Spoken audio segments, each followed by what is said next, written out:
Hey, everybody, it's Tuesday, August 1st, 2023. Welcome to the Giant Bombcast powered by NZXT.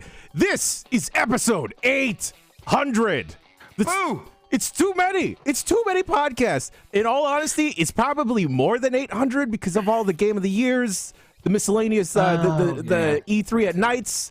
Who knows what else goes on this feed? You've been on this feed. You know we gotta, it smells sometimes, but we're airing it out. Welcome to the Giant Bombcast. I am your host, Jan Ochoa. Joining me, co-captain of the ship. He's blue, Abu Dai, Jeff Grubb. We're airing it out the only way we know how, by piling everybody into one room for a podcast. Let's go. 800 looks like boo, so can we pretend this is the haunted Bombcast? Oh. It's almost Halloween, right? It is the season. You know, the bottom, Yeah. the bottom half of this call is wearing all black. That's right. We These are got our the ghosts. memo. Oh, Yeah. man. Everyone needs to ask him to let me expense the Wheel of Fortune 1-Up arcade machine. Jeff Bakalar. Hello, Yeah. Jen. How are you? 800. What a day. What a deal. What a number. Happy to be here. Fantastic. That's a slot Fantastic. machine, by the way, Jan, right? That you're talking about? That, like, Yeah. The thing Wheel of someone Fortune tagged us slot in. machine. I thought it was, but it's actually got it's not. I've had that thought that if it was an arcade 1-Up slot machine, that'd be a really sad, weird thing. I think it's an actual Wheel of Fortune game, right? Okay. Okay. I like the sad, weird thing, though. That's why I got excited That's about the slot machine you want to play, because then, you spin that wheel, you can win big money. That's right. Well, right, but if you're just buying the machine just to get the slot machine thing without the possibility of winning money, that's tragically sad to me. Sure, yes. Yes. What if, Maybe. okay, well, what if I put in $5 for you to win, Dan? Can I win money? Well, yeah, I put in $5 It comes with money for the in it. Wheel of Fortune machine. Also on the the this week, Mr. Money Worldwide slut. himself. Who the hell knows where he's at this week? Dan Reichert. Yes. Hello. I'm in Kansas. It's hot. It's very hot here. I'm surrounded by swords and animals. It's just Hey, it's it Kansas. sounds like I went to medieval times. It sounds like the same thing. Oh It's yeah, what you're dealing with, basically huh? the exact same thing. Yeah, yes. just root for the Blue Knight. The Blue Knight's my guy. Speaking about swords, we got the sharpest person in games media. Which one of you is going to be? Which one? It's gonna be Tam. Lucy James! Oh, you give me the old 1-2 high. I'm gonna be riding that high for the rest of the month. Thanks, Jen. That's right, because it's August, and August is also named after Augustus Caesar because it's time to conquer, and we got the most dominant man because he's not a bottom, Timur Hussein. I am very dominant, I hear, but We said In during the various pre-show, walks of Tam's not a life, bottom, yeah. and Yeah. we got the bad boy of games media. He's at the bottom of this call because he's holding everything up. He's the strongest person in games media. He's supporting everything. Mike Minotti. Hi, yeah, I'm real bad and strong. Mike, this is when He's you an do alpha a male. this is when you do a I'm yes like- and it's like yeah, brother. Yeah, I'm yes. Atlas. I'm the Atlas of games media. The world's on my shoulders. The discourse trickles off me All like right, here, let's see if water. I can really get you guys literally on my shoulders. There we go. I'm holding it all out. There Oh, we don't go. hurt yourself. Don't hurt yourself. Oh, look at that Oh, my power gosh. bottom go. We can't name the podcast that. Welcome to episode 800, everyone. How's it going? I thought we'd get everyone together, and it's great. It's going to be chaos. I don't think we're going to talk about shit. I just imagined a new podcast called the Giant Bomb Power Bottom Cast. Power And, bottom cast. I don't know. I feel like we should both do that and never speak of it again. What will we talk about? Let's move on. Let's move on. We just He's the one with all the porn acronyms. somehow I I knew don't, what POG was. Give me a break. Mike, for my own education, what does POG mean again? Fat ass white oh girl. my god, why is it Wow, always you're this? just like a human soundbite machine. I love it. Any other fun ones? Yeah. No, I'm not doing it. I'm not Okay, doing that. all right. I'm not falling for that. Starting from here on out, across all of Giant Bomb Media, we are no longer going to say the 3-letter C word, okay? Yes, I agree. What's All right. the three? All right? That's a Bacalar thing. Cam? Not Close. Cam. Oh, Pretty close. All right, Wow, it's we're all. fun to watch that I need realization happen everyone. in real time. Everyone put your hands in right now. All right, everyone put your hands into your camera. All right, you two watching live. If you're a weirdo watching on Twitch and being weird in the Twitch chat, put your hands in anyway, you jerks. All right. From here on out, August 1st, 2023, we will never say the 3-letter C word on this website again. All right? On 3. 1, 2, 3. There we go. That It works. was so hard to resist saying it. yeah. I almost said it. I almost Mighty said it. Ducks moment. We're never not going to say it again. I just don't think we should say it for a long time as well. Yeah, I think like we'll end up saying it, but inevitably it'll just be one of those things that comes and goes, you know. A moratorium. Fuck up, Tim. Fuck. What? I didn't say anything. Grub, what did you Oh, say? O-M-E-S. I said, are we going to take a moratorium? Okay, listen. We just We did a don't pact. make a rule. We just did a pact. Hey, what am I supposed to do? Not say my thoughts? Yes. Make a rule. Jan literally, this is what you did. You went, there's a red button over there, don't press it. In a room full of people that are expert button pressers. No, Right. but it was more like a hot oven, a hot stove, and we were just like, oh, hand right on the sizzling pan. God damn it. Oh, God. I don't even want to look at the other document. How's it going, everyone? Everyone's good? Everyone's recovered from everything now? I feel like it's been a busy summer across the Grub's board. been so busy. I feel okay. I got my tea. Now I've changed from coffee to tea during the week. I can't do How's it. that change going? It's actually going pretty well. I think it's because it's tapping into a primal British version of me where I can just have a lot of tea, and I don't get my heart palpitations anymore. So that's good. What's primal about it? I don't understand. My teeth have got worse, and I'm dropping my consonants. You sound different, Lucy. Are you not putting on your media trained accent? No. No. Well, what's the When she drinks tea, she becomes a little more British. Yeah. And also, I had my British Spot. friend staying with me for a week, so. You know, Got there was like a little bit in yesterday's meeting. I'm like, Lucy Yes. sounds ever so She's slightly back. different. She's British again. You are. Yeah, I mean, just like your guys' accent. Are you guys thinking? Liar. "Oh, I What do you gotta mean, go you talk to guys'? the Americans, and so I gotta like tone it down? Is that a conscious thing, or does it just happen? No, I genuinely just think it's because it's the way that my mouth works. Is that I find the American accent easier to dip into because it's Sure. a lazy accent. Oh yeah, no, we know that. Oh, no, yeah. I don't change mine at all, and it shows because people constantly are going, huh? What? Can you say that again? And like Water. yeah, what? Every time I What? go to a coffee shop, they just like, Yeah. excuse me. Also, I've stopped calling myself Tam because they keep fucking my name up. Oh, Comic-Con was unreal for this, It by was the way. it was wild. Please, People What do you please do call tell. yourself? looking at me and oh my god, I can't remember what the one at You Starbucks got- was. Pam, Cam, Yeah, Dan. You got Yeah. like every variation. I've had one a few weeks ago. Someone at Starbucks, I was like, Tam, wrote it down. I was like, okay, cool. Cup comes to me. I look at it. It says Roy. I'm like, That's none of those letters. I'm like, what is going on? So To be now fair- I've just started coming up with. I'm currently trying to find a good white person name to settle into. Jerry. Sure. Jerry, you're a Jerry. Well, I mean, Brad? listen, we got a Jeff slot open. You want to join the Jeffs?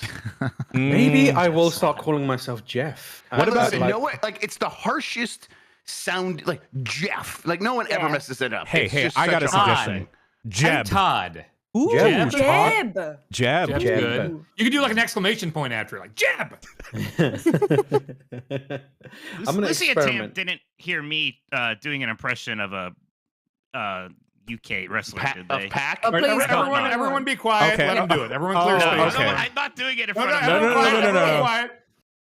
Not doing it in front of them. Do it. Do it. You have permission. Do it. You don't want to give him that. I don't You have wrestle permission. pot, yeah. Oh, it's What was that? He's doing Pack, which is a Geordie accent. Is that right? what? That was Yeah, Lucy, that's a Geordie accent from Mike Minotti. No, a Geordie accent would be this one. Whatever that was just syllables, and they weren't even strung together with anything. One out of every four Pack, syllables. we've got you coming up against Orange Cassidy. What are you going to do to Orange Cassidy, Pack? God, what hands in his pocket, in it? That Sounds is like Mike. You just put I just want to Novocaine say on your lips. that is easily one of the worst accents I've ever heard in my lifetime. That's And the sound I'm not that saying Mitch I'm McConnell not heard in his head when he stopped Yeah. talking. Like, I'm it's not just like saying that's what British happened. accents. I'm talking all accents. And for anyone out there who has the time, please take that Mitch McConnell video and put Mike's noises over it. Zoom in on his head, and take the video of Mike saying that in his head like Homer. If you need more amazing. footage or need more audio, go to the AEW Quick Look. Yes, Fight there's Forever. plenty. Fast forward to when Mike is as Pac. Oh man, what do we have to Damn do? me. I'll give you a clean take. What do Yeah, we yeah, have please, to please, do? please. Yeah, can we okay, get okay. clean take. Look at the camera. Say, Look at the say camera. welcome to Whoa, whoa, Bombcast whoa, whoa. episode Hey, Pac. 800. No, but we need like a solid 10 seconds of it, Yeah, okay? everyone quiet. So everyone quiet. So ready? Go. Welcome to Bombcast episode 800, and that my name is Pac, and I'd like to wrestle for AW, that triangle. I think you got what it takes to join that triangle in it. Well, you should go play with us in wrestling in it. Thank you. And what's I gotta say about that in it? Oh my god, that is so The ending went Irish. obscenely bad. The ending was Irish. That is the just sound said- of a stroke. Oh my Oh, god. just stick to Mike. Master Shake like regular, please. I don't even know where you, I don't even know how. I don't know what you were doing. It's not Me even too. I was thinking of 9:30. you when he did that during the quick look. I was like, Lucy has to hear this. Yep. That was fucked up, Mike. We're That was 12 real minutes into the fucked up. Bombcast. My I'm sorry. moisturizer has already got into my eyes. Yeah. Yeah. Oh God. That's what made you cry. I'm sorry. Oh jeez. Oh, that's great. Before we talk about video games, I went to something over the weekend that was absolutely insane, and I really need to talk about it. I went to go see Taylor Swift over the weekend. How was that? House Okay. or house? Every friend of mine who went, they're talking about this this event that changed their lives. They've transcended. They've reached nirvana. Yo. Firstly, What are power you does that white woman have over all of you? are you a Taylor Swift fan? I was on the fence. Okay.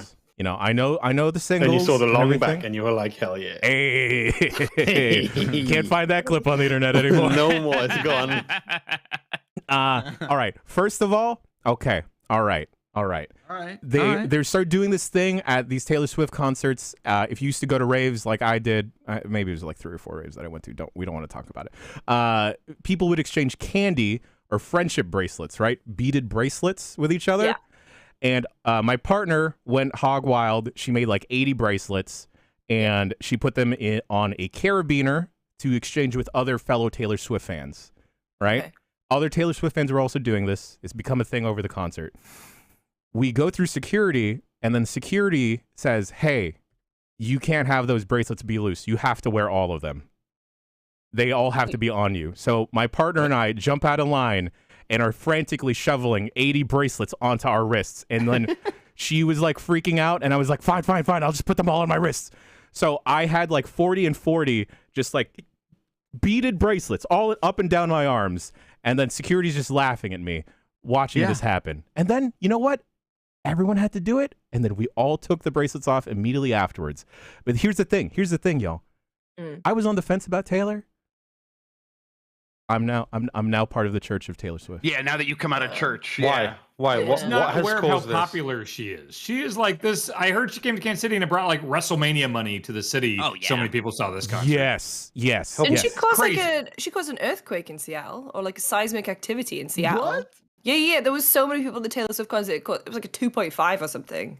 Yo, Homegirl, 44 songs, close to 3-hour set, maybe 5 Too minute, much. like 5 minutes Too long. of a break, and then the whole time just like, wow, look at this, look at this long back go, wow. amazing. She's still going. She's still going. And then the thing that I felt the greatest about is I'm watching all of these people around me having the fucking time of their lives. These people have finally felt empowered in a way that they've never felt empowered and emboldened, and it was insane. Also, this is the only show that I've ever gotten compliments at. It was great. Oh, wow. It was great for my Your self-esteem. bracelets? What was the compliment? No, just on my outfit. They were like, "You look good today." Hey, I like that. that's Nice. nice. You look great. Today? You should get that at all, You know, all Like, days. are these people seeing you on a day-to-day basis? Well, normally you go Genuine to a show. question. 2023, who is more relevant, Taylor Swift or Mickey Mouse? Taylor Swift. Taylor Taylor Swift. Oh, what Okay. a simple question. Just Yeah, checking weirdly. the temperature. We haven't had an answer from one of our panelists here. I abstain. Also, because it is predominantly there's a lot more females or female presenting people at this show. The lines for the restroom were insane. So halfway through the show, all the women decided, "Fuck this! I'm gonna go into the men's room." Fucking Yeah. A. There you go. Good. So Or just go in the exit door, ladies. I'm telling you, you can skip the whole damn thing. Why would you even tell on yourself again? Like, we haven't talked about that in months. Why put yourself out there again? Saying the ratio is probably the same as dudes at a wrestling show and ladies at a Taylor Swift show. They could learn from the WrestleMania tactic. It works like a charm. Sure. So I was at the urinal, and then I'm just feeling self-conscious that all these women are there, and then one of them pulls out their phone to take a picture of dudes peeing. Oh, no. That's a crime. It's Actually. literally a crime. And then Dan, you've What's been that in the Levi gamer Stadium. guy? You were there for WrestleMania, right? Yeah, great stadium. Yeah.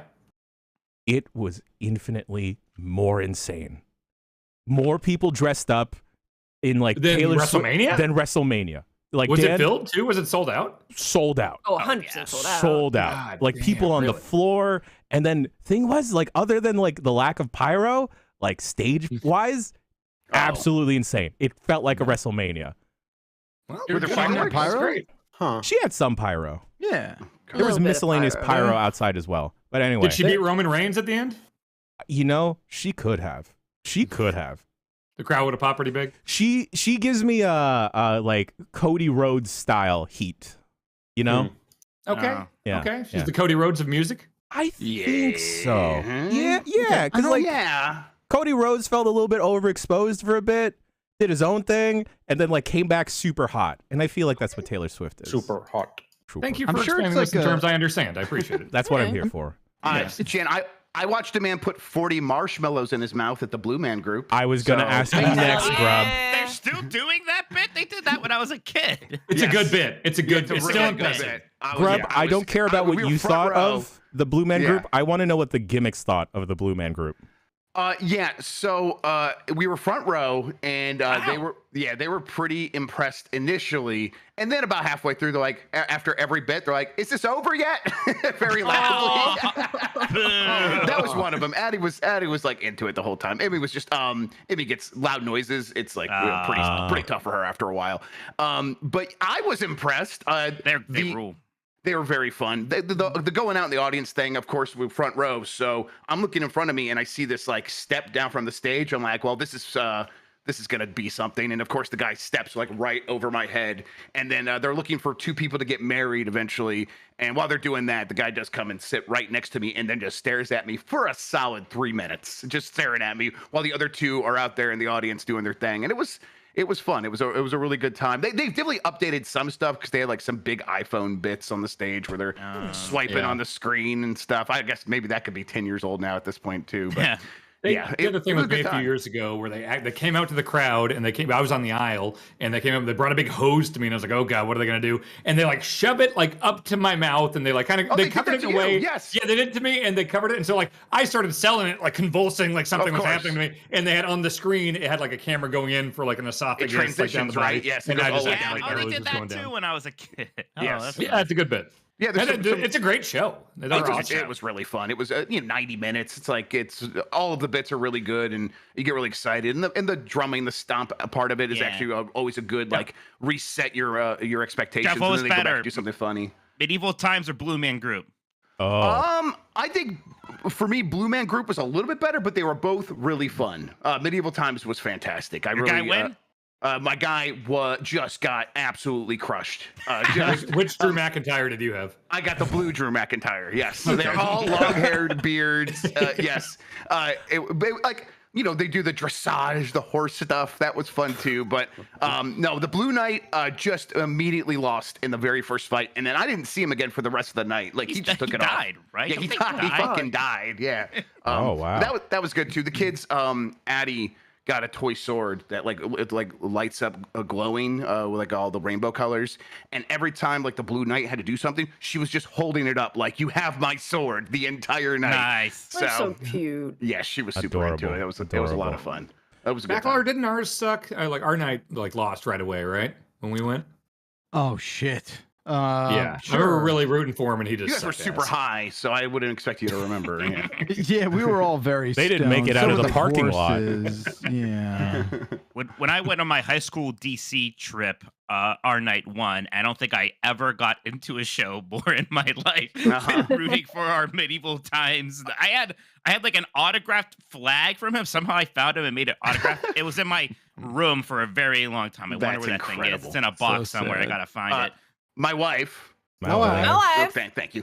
She used to do tour groups, and she would do them in Chicago, and they would almost always go to Medieval Times, and she would these are middle schoolers, and she'd tell me all the middle school girls would just fall in love with her knight immediately and be screaming like it was the fucking Beatles, and I'm like, oh, I can imagine that. And you see the knights come out and like throw roses out in the audience, and it's like, oh, okay, yeah, they're playing it up and stuff. Let me find it, because there was a knight who went viral on TikTok. I think he's just TikTok Medieval Times. He was like the TikTok I saw was this gay person saying, "I think I'm straight." Oh no! Well, I mean, it's like the fantasy, like a knight comes and sweeps Okay, you off your feet or whatever. Like that is it. I've dropped it in chat. Okay, I'm looking at this thing now. Incredible. That's a good name. Hey, Tam, Lucy, how was Comic-Con?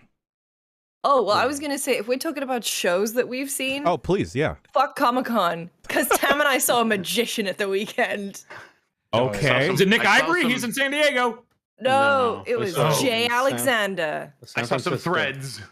Oh, yeah. My God. Yeah. The Marrakesh Theater in San Francisco, which The he Marrakesh basically- Theater? Yeah, the Marrakesh Theater in San Francisco. He's incredible. Like, He's like a mentalist. He does close-up magic. It was so good. It wasn't Jason Alexander, Jay Alexander. Okay, Alexander. Anyway, Oh, man. no. So we did that. We took like 14 people, and some people needed more convincing than others. Max. But we got there, and we all had a hell of a time. And one of our friends cried at a card trick. So not even like by the time we got in, she cried because she was just so delighted. Oh, And okay. that's what we took. So basically, another friend of ours said that they were actually kind of a little bit traumatized from magic because Randy Pitchford. But you know, we got there. Sure. We basically opened up magic to a whole new group of people, and it was fantastic. to people's hearts. Yeah, he's been there for a really long time. Yeah. I've seen him. This was my 4th time seeing him. My second. Yeah, just because I really like his show. Yeah, people were like crediting you with like, oh, I think it was it I can't remember who was on Threads that posted like, hey, Tam took us here. So like, this is your guy, Tam. This is like your magician. Yeah, mine and Lucy's. Yeah, we kind of. I've been there multiple times, but this is one of the first shows we did when we moved over post-pandemic. Yeah, because our buddy came to town, and we were like, Yeah. come on in, we'll find something to do. And then it was actually Kurt and Juliana Yeah. who were so Kurt's over on GameSpot, and Juliana used to be GameSpot, who basically got roped into seeing this magician. And then drunkenly at the bar one night, we were like, we should all go. And then we all spent money and bought the tickets, so then we kind of had to. But it was the best. Yeah, So- I feel like we've talked a lot about him being amazing. We actually haven't said why, but like he has this. The theater is quite small. It's very, very small, to the point where, regardless of where you sit in the room, you're basically within earshot of him. It means that he can like interact with you directly, which is something that he's built his show around. Instead of being at a distance and doing these magic tricks silently, he talks to you and puts you in the show show. He's very charismatic and funny. Sometimes he like uses jokes throughout his shows. I've seen some of them where the jokes are basically the same. It's still funny every time, and that's because it relies on the audience reaction. It's like wrestling. Like you know, the 800th time you've seen a Stone Cold Stunner, you shouldn't be wowed by it. But you know, when everyone is losing their shit, you're part of it as well, and you're just like, oh my god. It's like Damn the with first the time. wrestling references lately, man. Yeah, right. Wow. Yeah, I Damn know who I'm 316. talking to. He's a I'm talking changed to him. Jeb. Yeah. He said 800. He worked in the Um, number of Bombcast there too. exactly, That's a yeah. Good sentence. Oh, I'm just waiting. I'm just building up to a Doink the Clown reference. It's gonna blow everyone away. There we go. But yeah, so he does like really close magic, and he also is like, I'm not doing magic. I'm doing like maths, and I'm doing like suggestion, and I'm doing like sleight of hand stuff. So but regardless of him saying that, when he does his thing, you're like, that's magic. I don't know how you did that. That's crazy. Oh. And The there's one where things- he got like a number from the crowd and just put it, and then he worked out like all of the numbers in a row would add up to be that number, and then Yeah. all the numbers going down would add up to that number. All the numbers diagonally would add up to be that number, and Yeah. then all the numbers in the middle and each quarter would all. And that, you know, sounds that's hard. maths, but he did it in like 10 seconds, and it was his terrifying. his big trick is this thing which I don't know. Like he gets two people from the audience. In this case, it was usually every time I've seen it before, it's always been twins. But I thought, oh, it's got to be reliant on twins, which means it's rigged somehow. This time he didn't pick twins. He picked two people that are completely unrelated from our friend group, and he takes them onto the stage and he sits them down in chairs, and then he tells them to imagine that from the bottom of their feet, like roots are growing and like they connect together and intertwine. So the two people are connected. And then what he does is he stands behind them. They both have their eyes closed, and he'll touch one and say, if you felt a touch on your back, lift up your hand. And they'd both put their hand up. And then he'd like do that back and forth. So he was basically like tapping one person, the other person would react, and tapping, you know, a certain amount of times and say like, how many times were you tapped? And they'd put the correct number up, both of them. And their eyes are closed. And he also was like, while I do this trick, you're allowed to film it, because then you can show them after what was happening, because they never believe it. And it is wild. He does some That's wild cool. shit. Are But those me- plants? Super cool. no, they're not plants, because they're our friends. They've They're never all- been yeah, to. they're- Plants, they Oh, have roots wow. coming out of their ground. For me, and he done this to Lucy as well. Like he called us up on stage and like talked to us for a little bit and looked in our eyes, and then he And I fell in love. yeah he guessed the name of a childhood friend Okay, accurately. My which is childhood friend crazy. is called Sean. Sian. Yeah. That's Which a name is you a just don't very pull out of. specific name, and mine was Ali. He spelled it. Did he spell it? Yeah. Whoa. So he like you hold your hand out, and then he Something's has afoot. his hand like gently resting on yours, and you go through the alphabet, and you just say no to every letter. He goes through the alphabet, and he goes A B C, and you go no Yeah, no no no, no no, no, no. and then he does it where he has a blindfold on, he turns away, and yeah, he got Sean. Yeah, So it's he like got- it's I for a while I thought, oh, he's probably like searching people up when they Mhm. buy tickets, but then the name he guessed for me isn't someone that you can search and find me Okay, connected so to. so so Right. when you're talking, okay, but we're all in agreement that like it's just a very good showmanship, right? Magic We're not- isn't Yeah. real. Yes. We're not, Yeah, okay, I think okay, he cool, would tell cool, you cool, that cool, magic cool. isn't real. yeah, Okay, no, to work. he's Yeah, that's all the like point. That every now and mentalist then, and okay. psychology, and that's Yes. you know Sure, that's sure, what sure. he's Okay, done. cool, Yeah. great. Oh, Yeah, this exactly. then this is great fun. Great. Oh yeah, fun. it was incredible. So next time you guys all come, well done. Backwards. It Okay. sounds like that Hulu thing that like what is and what should never be a guy with the gold brick. You know what I mean? The Hulu Masked guy that knew all the Magician. gues. Yeah, you know what I mean? The magician that knew everybody and Oh talked yeah, about, yeah. Oh, I am a whatever. I am a. You know, at the end. Oh what's yeah, the yeah, fucking- yeah. Yeah. In and of itself. in and of itself. Oh, the yeah, worst that Delgado was so or special. something. Oh, yeah. I thought you were Frank talking Oz about. directed it. I thought you were Yes. talking about the great Val Valentino, the masked magician. Oh, Was he the one that revealed the secrets yes. that exposed the Yes. business? Yeah, Yeah. that Oh, got man. kicked out of the magician's circle. Yeah. Okay. And then All they, right. All him, they yeah. brought him back as another. So they brought back someone else as the Mhm. masked magician, and people just knew. They were like, "That's not Val." We Okay. know that. We Oh, know. I have a Still know. question. Would everyone be okay if I take like 6 months off and go on a magician pilgrimage? I give you Yes. permission. No. Oh yeah. Oh, okay. Damn it. Yes. I don't think we'd be okay with that. I know everyone's very encouraging. I'm not. Yeah. I'm saying that because like we would miss you dearly, and the site No, would we would fall into die. We disrepair. get Nick Ivory. Nick Ivory's the host for that time. Yeah. He knows nothing about video production, but he's constantly pulling coins and cards out of people's heads. Magic. He can figure it out. That's true. That's okay. Well, I won't go on a magician's pilgrimage, but I will talk about video games.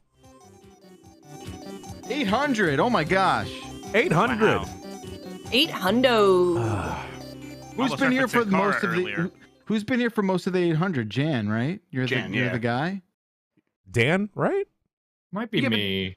Dan, No, Dan, when did you went start? to Beastcast for a long time. Yeah. It might be Jan. I looked this up. I'm close to 300 episodes of doing Wow. Bombcast. I was on the West Coast for half of 2014 and all of 2015 and 2016. So you might be on more. He's definitely How many more than- Beastcasts yeah, so were it'd be there? like Dan, do 150. you know? Oh, I have no It's like idea. 300-ish Beastcast, I think. And you God damn. were only there for what? Like I started there in two-thirds? at beginning of 2017 is when I started on the Beastcast. Fine. Is I it was there just for, like, people a that few have been? years, but- Is it just people that have been on the podcast? Because technically, I listened to all of them, so Yeah, I I was listened to there all of them. during all of them. You guys had So, 311 take that. Beastcasts. So there you Oh go. right, 311. I remember Oh, the best yeah. band ever. Yeah. That's right. Yeah. That's why amber's the color of your energy, Bacalar. That explains it. Exactly. That's Yeah, your I'll say that. favorite color, amber. Pikmin 4. Oh. Tell me about Pikmin 4. It's so Grub, you good. beat it? I am no, I am probably like because I was traveling, but every night I'd get back to the hotel and I would like be like I'll do like one thing and then I would play for like an hour and a half. So it's I can't stop playing it. It's so good. 35 hours in. Really? Did someone Yes. just turn on Pikmin, or did I have? Because I I heard that heard too. the whistle, yeah. and I was like, I yes. had this reaction. I was like, Adeline Winter Grub is playing Pikmin right now. Yeah, Oh, there we go. She's 4 and she can't help it. She's really That's into it. Babe, you very gotta cute. you gotta throw the Pikmin at the mushrooms. There you go. You got it. Now, Grub, do you do the X thing to make them all dash, or do you gotta? I gotta jam it. I like jamming. I do a combination of both, depending on it's context sensitive. Because in some circumstances, I want everyone attacking as quickly as possible, so I will send them. But most of the time, it's the most fun to just throw each individual Pikmin at there and jam it, like you said. This game is just carrot on a stick. The game, everything encourages you just to keep playing. Like all the upgrades for both your character and for your pup. It's like, oh man, I can't wait to see what I'm going to get next. And then what you get next is like going to help you get that thing in the world that you saw on the horizon. This is stuff that's been part of Pikmin, but it is so refined here. It is so well put together that I just cannot stop playing. It is easily number 2 on my game of the year list right now. It is same, that same. good. It is. It's that, there's Oh, that. damn it. It's hard to stop playing where it's like there's these obvious places you could stop where it's like I'm gonna do one day and then I'm done. But then it's like but then I rescued that crewmate and then like when you rescue crewmates a lot of times they'll have like leaves growing out of their face and you have to like harvest the stuff at night to cure them. So it's like okay, those night missions are not as long. I'll go ahead and hop in there. And it's almost like this horde mode thing where you're protecting these goo producers or whatever. Oh boy, we said we wouldn't talk about that. Okay, We're all You good have to producers. protect this ultimately. dude. Yeah, that's what I There's am. quality of life stuff all over the place. You can map things to L3 and the D-pad, which is really helpful. Like if you just want to switch between your character and the dog very quickly, you can do that. If you want to call any idle Pikmin, there's a lot of like upgrades and stuff like Grub said that really help out. There's more variety in this one than any of the other ones. Like every Pikmin I've really liked. Every Pikmin is a solid B+ to me until this one, and now I'm like, holy shit! This is like Grub, you said, easy number 2 of the year for me. I can't stop. 35 hours in, there's a lot to do even after you like see credits. You know, I played probably 10 to 15 hours post credits, 100%ing everything. Wow. I've liked them all a lot, but I love this one. Isn't it wild that like possibly at least for you two, game of the year is number 1 and 2 are Switch games? Well, you're making assumptions here, James. I'm making assumptions. Yes, I just think FIFA this year is great. I'm guesstimating. I'm guesstimating. Yeah. Yes. Yeah, I'm going to Madden this year actually instead. Yeah, Switch is doing great. It comes down to they kept giving this series chances, and they took a long time on this one. It felt like for years and years and years you hear Pikmin 4 is coming. Like it was like 5-6 years ago when Miyamoto says, yeah, we're making Pikmin 4. And then it went silent for a very long time and then popped back up. And it's just clear that pretty similar to Tears of the Kingdom, they spent all that time thinking about, let's fill this game with content. And then let's make sure that the chains between each like pocket of content is very, very strong, and that, like Dan said, like that not all the content has like this monotonous sort of cadence to it. Like you're gonna go out in the day, you're gonna find some stuff, you're gonna do some exploration, and that has a time limit. There's no longer the overall time limit of like 30 days or running out of food. So that stress is gone. But then like to break that stuff up, like those night missions, like you said, not that long. It's like, okay, so we're going to pop a little bit of gameplay here that's a little bit different with that horde mode. And then you'll go back to the day and you'll feel refreshed and ready to go back out there and wanting to see what you could do now that you have this new crew member that might unlock this new thing or something like that. It's just so well thought out. And yeah, I've always loved Pikmin, like, and B+, I think Pikmin 3 Deluxe was the one that got to A for me, where they really figured it out. This one is like even better than that by far. I'm like a little bit of a shame that not everyone's playing it, but I get it. Pikmin maybe I think has burned people in the past where like, I thought this would be for me. It's not really for me. It's that time limit was too stressful. They've solved all those problems. And I think a lot of people are like, well, no, I already know Pikmin's not for me. And it's like, I think this one probably would be for most people. Well, that's the thing. I mean, because I've never been a Pikmin person just because I was never really a Nintendo person. I'm sorry. But yeah, you were I playing really the love. Amiga. We know. No, I was a PC gamer as a kid. PC games being The Sims. Anyway, I was gonna say I did adore Tinykin last year. So is Pikmin 4 gonna be more akin to that? There's more going on, I think. Tinykin is shorter. It's a little more streamlined, I would say. It's like, this one gets into the action game genre, right? This one's because you have like a jump button and you're kind of, I don't know, it feels a little bit more actiony than the RTS that they went for originally. But Tinykin's definitely a platformer, right, Dan? Like that's how I would describe. Yeah, Tinykin is more of a platformer than this. Yeah, right. And although I would say while this one is less stressful, like Grub said, because there's not the overall time limit. For those that do like the kind of like time-based, more challenging stuff, these Dandori battles there's two different types that I love. One of them is you go in and you have like 7 minutes and there's 180 points worth of stuff. That can be enemy carcasses you got to bring back. That can be a wave bird. That can be a giant peach or something. And you have 7 minutes to like kill all the enemies and bring everything back to your ship. And you can pass with the bronze or whatever, but like they're so much fun. I've platinumed all of them. And then the other one is these one-on-one Dandori battles where it's you versus an AI, and you both have your dog, you both have your Pikmin, and you have the same field. You're both in the same physical space. There's like Mario Kart power-ups and stuff where you can fuck up the other person and stuff. And you were seeing how much stuff you can bring back. You need to beat them points-wise at the end of the time limit. And you can like get a bomb that goes towards their base and it blows up all their shit. And then you can steal all their shit and bring it to your base. It's super hectic and fun and fast-paced. And it is the only there's like a co-op in the way that like Mario Galaxy was co-op where like you can throw rocks. Kind of like an adult kid assist mode is actually how that ends up feeling. Okay. Yeah. Yeah, but Dandori is the only actual like real 2-player mode. And like once I'm done with this, I think it'd be great to stream some of these. I don't know if it's online or just local. No, we looked, Dan. It wasn't online. So next time we get together, we'll try to do one. We'll have a chance, and I think that would be great because I'm super into what they're doing here with that stuff. Now that's not going to be a main draw. Don't get this to do the Dandori battles against another person because it is local only, unless you have someone like in your house that like would play that with you. But it is it breaks up this progression of gameplay, and it really is a great expression of I have gotten all these upgrades. Now I can manage idle Pikmin, and I can separate my character and the dog and have them take things to different areas and sort of split that stuff up more efficiently. And I know how to do that because I've been playing the main game and slowly learning in the less stressful overworld. And now, now that you've built up all these skills and unlocked all these other things, it's a really fun way to express your abilities. Yeah, they just thought about every little thing, and it's the best the game's ever been, for sure. I'm sorry. Also, I won't spoil the specifics, but if you are a fan of the time limit way that they've done it in the past, there is something for you that you can unlock, and it's like it's kind of like the old style. Yep. Yeah. Yep. My grub-like thoughts came into my head, and I just need to say it out loud. Do it. Circling back to the Taylor Swift concert, there were a lot of fair-skinned folks out there. What? No way. Tails. A lot of flatbacks. Yeah, well, What? Mike? What? Anyway, No, long backs. Long That's what backs, it long was. backs. Long back. Long That backs. sounds like a I'm Land also Before confused by Time that. thing. hey, I'm not. We cannot explain this. we cannot explain We this. absolutely cannot cannot explain No. Because then I gotta Google. then Tam and You I will got a get really long back. Think about it. because then Tam and I will get on a Showtime show, and then we'll start hating each other, and I can't have that. Oh. Is she known for that? It's Okay. showtime. There was a Jimmy Fallon clip of like Mike, we don't have to people- explain it. To all my fair-skinned friends out there, if you were going to go to a concert and wait out in the sun, please wear some sunscreen. Oh No, man. no, Hey. no. Wear sunscreen all of the time.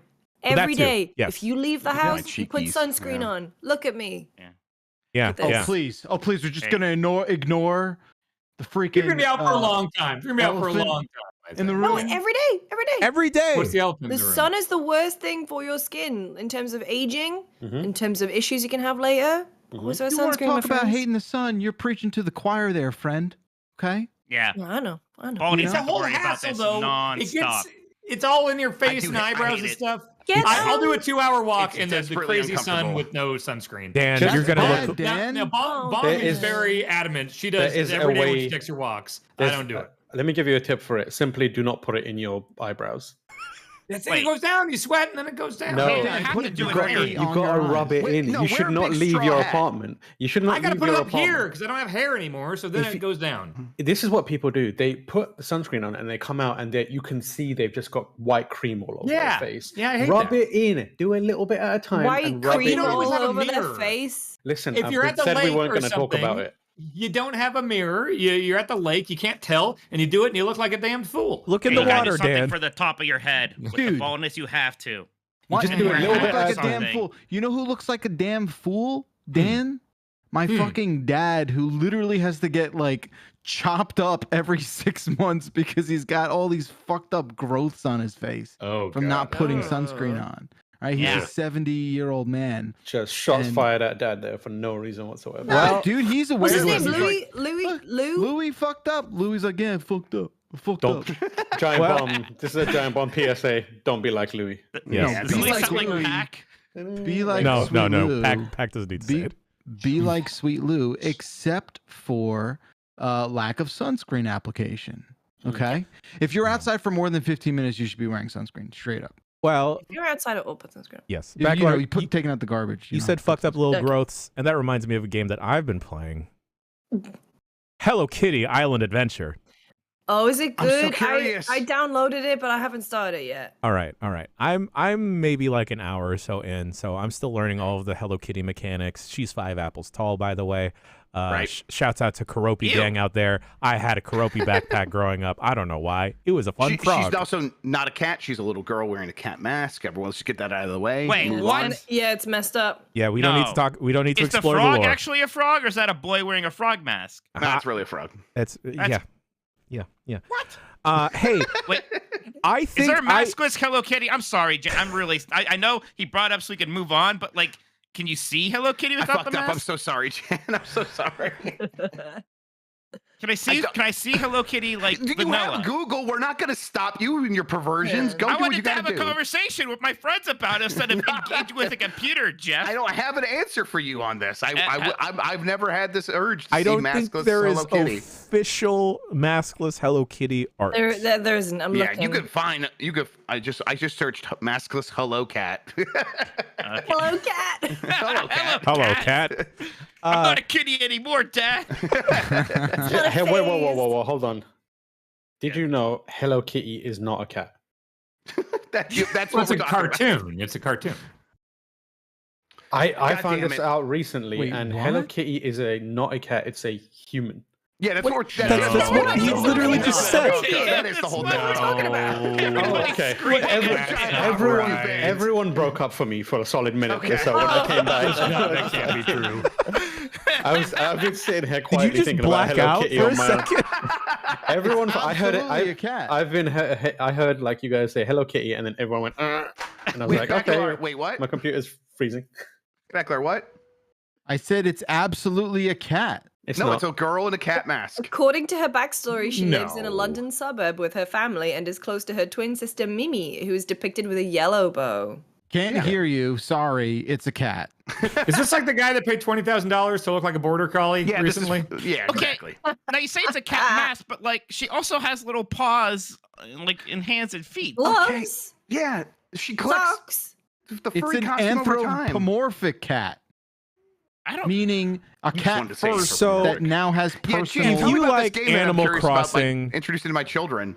If you like Animal Crossing at all and you wish there was more things in Animal Crossing, specifically New Horizons, and you have an iPhone, perhaps you bought a new Apple device and you have 2-3 months of Apple Arcade for free, or you forgot that you've been subscribed to Apple Arcade and you want something on there to play, I highly recommend Hello Kitty Island Adventure. Yeah, I made a little freak with an egg on his head, and he's hilarious. He looks so dumb.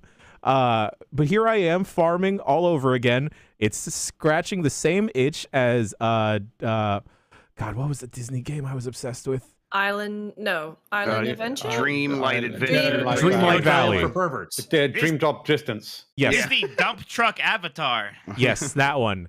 Kingdom Farts. Hey now. Not as thick. Let's just say that. Yeah. Not as Sure. thick. Or Still talking about this little girl cat. What's no, happening? no. here? Dreamlight Valley. Okay. Dreamlight Valley. Not a long back. No, yes. We made a mistake teaching him this. But Oh, geez. all right, Did sorry. everyone freeze Okay. again? No. Just skipped.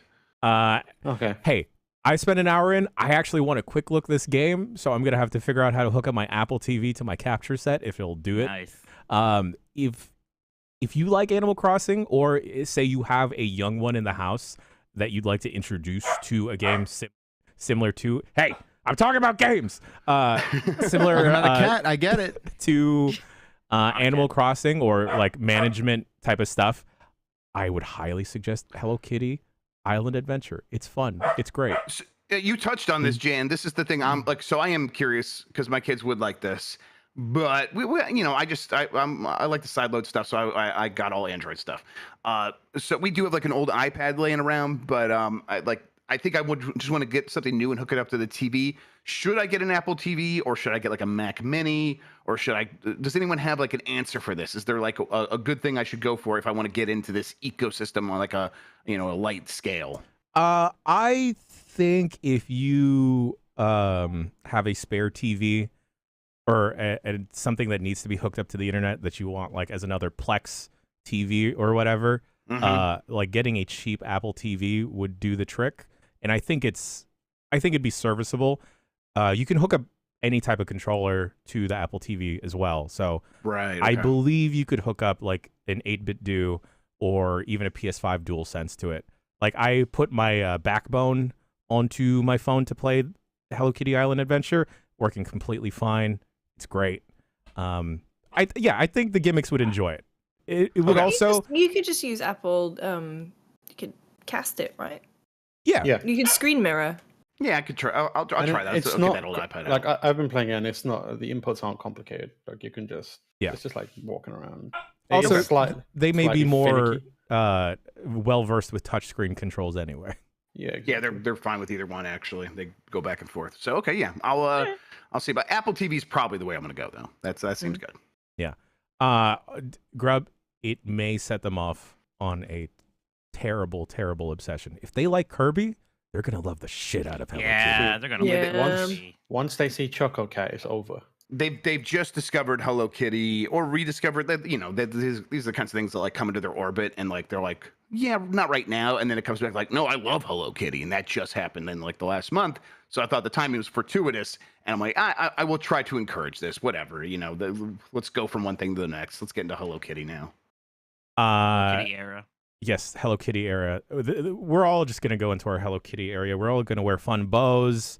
Cat masks, apparently. Bacalar Hello is Kitty, totally Taylor's version. Bacalar is totally the Baddest Maru of the crew, huh? Who's that? So, yeah, Batmaru. definitely. Yeah. Can you just not say things that I don't know what they are? Can you? You And then we wouldn't have a lot to say. Yeah, got him. Oh, Wow. just looking at a Playmaker. picture. Yeah, that's backdoor. Sorry. Just put a hat on it and give him a hockey stick. That's a backdoor. right in the kisser. Oh yeah. Wow, Lucy, that Wow, I'm get sorry. fucked, That was Bacalar. too easy. I'm gonna go lay down for a couple of years. Classic Batsmaru move. I'm gonna go lay down. Well, talking about one group of funny animals to another, as I take care of my little funny animal, Mike Minotti, tell me about Cubivore. I'd love to tell you about Cubivore. Finally, we've combined cubes with vor, everybody. Oh my god. My We did it. God. We did it. Yeah, this is that GameCube game I bought at that con I went to with Jeff Grubb.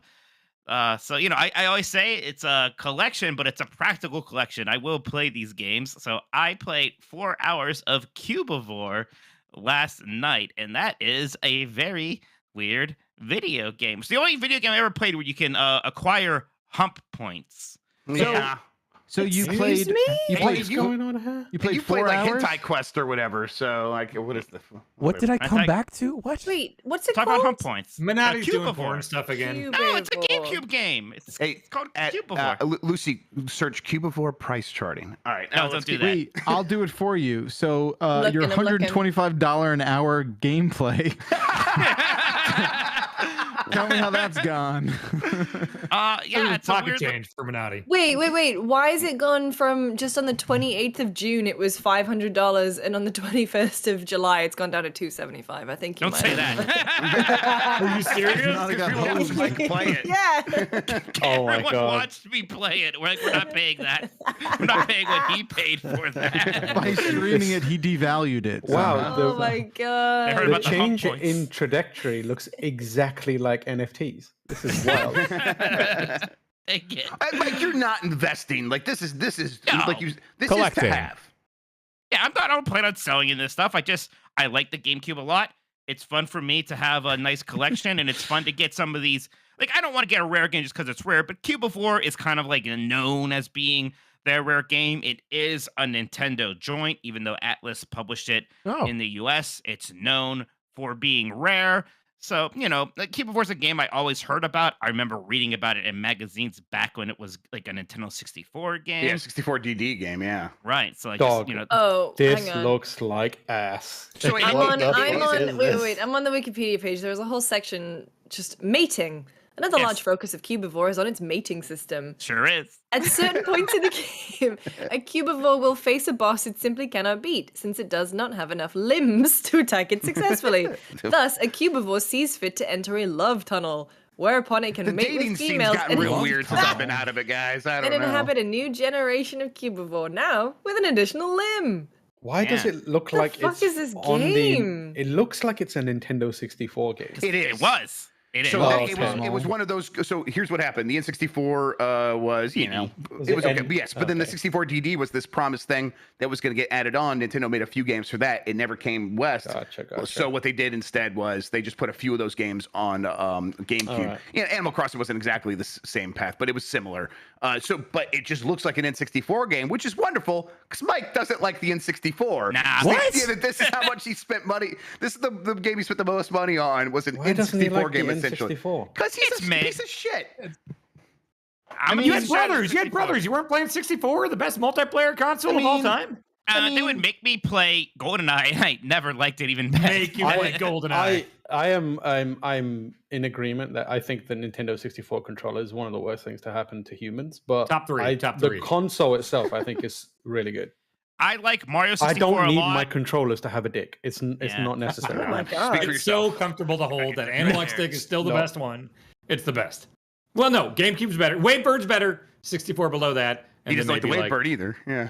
But guys, the mating is so fucked up in this game because you go in that love tunnel, and then like depending on how many hearts you collected, you attract different or mates. Actually, that's something else. But anyways, so like all these like girl Cubivores show up. I'm like, oh, I'm gonna pick one, I guess. And then it's like then like a prompt comes up that just says ready to mate, yes or no. And I'm like, okay, I guess I am. And you just go off with all of them, and then it like the pop thing's like you It's a made it harem with simulator. right, and then you get to pick what child you want, and when you come out of the love tunnel, you're the child, and just the head of your previous character is just lifeless on the ground, like a Lion King situation. Fat kids can't like raise their own head. They're fine. Mike, can we at some point do a GameCube specific UPF and you take your save that's already in a little bit and can you teach us the ways of Cubivore? Because I am very curious. I've never played this. Yeah. I would love that. We might need a like Cube stream. Okay. Yeah. I mean, stream. I was playing it on Twitch, so I already have it all ready to go streaming. I've got my HDMI adapter for my GameCube. Yeah, I would love to show you guys what Cubivore is all about. You have Odama as well, and that made me. That got me thinking. I think I have a way to set it up because that's a microphone controlled game. I think I have a way to set it up so that we can all control it simultaneously by yelling in the microphone. Please, yes. Okay, so I think that's one of the game. Okay, so I'll get that set up. That would be. I also fun. got to play some Donkey Kong Jungle Beat because I have plenty of bongos. So I come do on, too. like all this we can do it fun at the same stuff I'm time. talking Yeah. about. Yeah, Jungle so much better than the 64. Hey, all this fun stuff. God. Was that Wario game on the GameCube good? as well? Yeah, so it's a port of the Game Boy Advance WarioWare, so it's got really fun multiplayer modes, but all the mini games are the ones from the original. Sorry, I meant the 3D one. Yes, Wario World. Wario World. It's okay. No, he's wrong. So Dan's part of the old media that buried Wario World unfairly for no reason. Yes. And like The it globalist media. Oh yeah, I would bury Wario World for no You would. reason. A Wario I don't know. 3D platformer. That doesn't sound like something I'd be wanting because to of like. his pro Nintendo 64 agenda, but Wario World, made by Treasure, one of like the greatest developers ever, is actually just a really fun It's just 3D short. interpretation of those Wario Land games. It's short, but these days, who cares? That's kind of a benefit. Sure. It's a really fun game. Plus, the pause screen music is just Wario going nah nah nah nah nah nah on a loop. It's incredible. It It's is really so good. If you listen to Actually- it for like 30 minutes, he will eventually like do something else. It's Hey, so Mike, good. can we get a clean take of you doing the pause? Yeah, sure, of course. Nah, nah, nah, nah, nah, nah, nah, nah, nah, nah, nah. Thank you. Add that to the Mitch McConnell video, please. Now do it with a Geordie accent. Do it with a Geordie accent. Yes, please, now. please. Oh no. No, Death Triangle. Why would the accent change everything you're saying? It wouldn't fundamentally change. All right, speaking about on Lucy's face. Lucy, does it remind you of home? Yeah, it's like right back there. If it was like a Friday evening, everyone's been out on the piss, Geordie, maybe. Yeah, it's like 3 a.m. at Magic Flame. Everyone's just trying to and the order Geordie is some dying. cheesy Yeah. chips. Yeah. Speaking about one old game to another old game, I have on the list here my original Link's Awakening cartridge. Yeah, I was on a beach in Chicago, and I had like a couple minutes, and I got Found out my. it there? No, it was in my bag. That would have been nice if I found it there. It washed up, it just washed like up, Link yeah. did in Link's Awakening. Yeah, that's exactly what happens in Link's Awakening. Poetry. And it's been sitting in my analog pocket for a month or so after I found it originally, and I'm like, okay, I started a game, let's boot it up, and I boot it up, and the game's the same, the save is gone, and I'm like, wait, so I started a new game, and then I turned it off immediately and turned it back on, and the save was gone. The battery in my Battery's Link's dead. Awakening cartridge is Yeah. officially dead. Yeah, battery's gone. It's You can like- replace them. No, you can replace it, but it's like you always it's gone. this is something you always hear like is going to happen eventually. And Yeah. they're like, oh, they're gonna last. They last like 20 years. I'm like, it's been longer than 20 years now, and it's still going. Nope. We finally got to the end. First of all, I'm surprised they last as long as they do, right? Because it's like watch batteries in a cartridge. It must use like almost no power. Thank you. I appreciate that. Is that Mitch doing his Geordie accent? Loved. Sorry. That's Boys just to a- Men comes up in my head too often. Oh, Link's Evangel, isn't it? So I'm gonna break it open. I'll replace the battery, but it was just like, oh yeah, time is gonna take everything away from me eventually. So yeah, Even the third worst Zelda game. Wow. you are a fucking psychopath. We gotta move on. I can't have this conversation We with know him. Okay, Dan just doesn't he like the said Game Boy. We know. He doesn't like the Game Boy. Exactly. No, All the right. Oracle games are better than that. Minish Cap's better than that. They're good games. I do like Okay, Minish Cap. okay. Minish Cap is absolutely not better than Link's Awakening. Minish That Cap is definitely better than Link's It Awakening. is Link's Awakening, Capcom bullshit. I just solid played Minish 8. Cap. It's an Oh, 8. shut- That's low for Zelda. Just like you wake up on an ocean in Link's Awakening, Lucy James, you've been partying with Dave the Diver. Steve the Diver. Yeah. It's been doing a lot of travel recently. I got it on Steam Deck. Have you talked about it before on the podcast? Yes, I'm very high on it. I think it might be my number 2 of the year. I love it. I love seeing numbers go up. I love how much charm it has. I love serving my little sushi dishes. But I remembered that I have also been playing another game that I don't think any of you have. Sims 4 just released a new expansion pack. Oh, the horsies. And like the mark I am, playing it again. I moved my PC.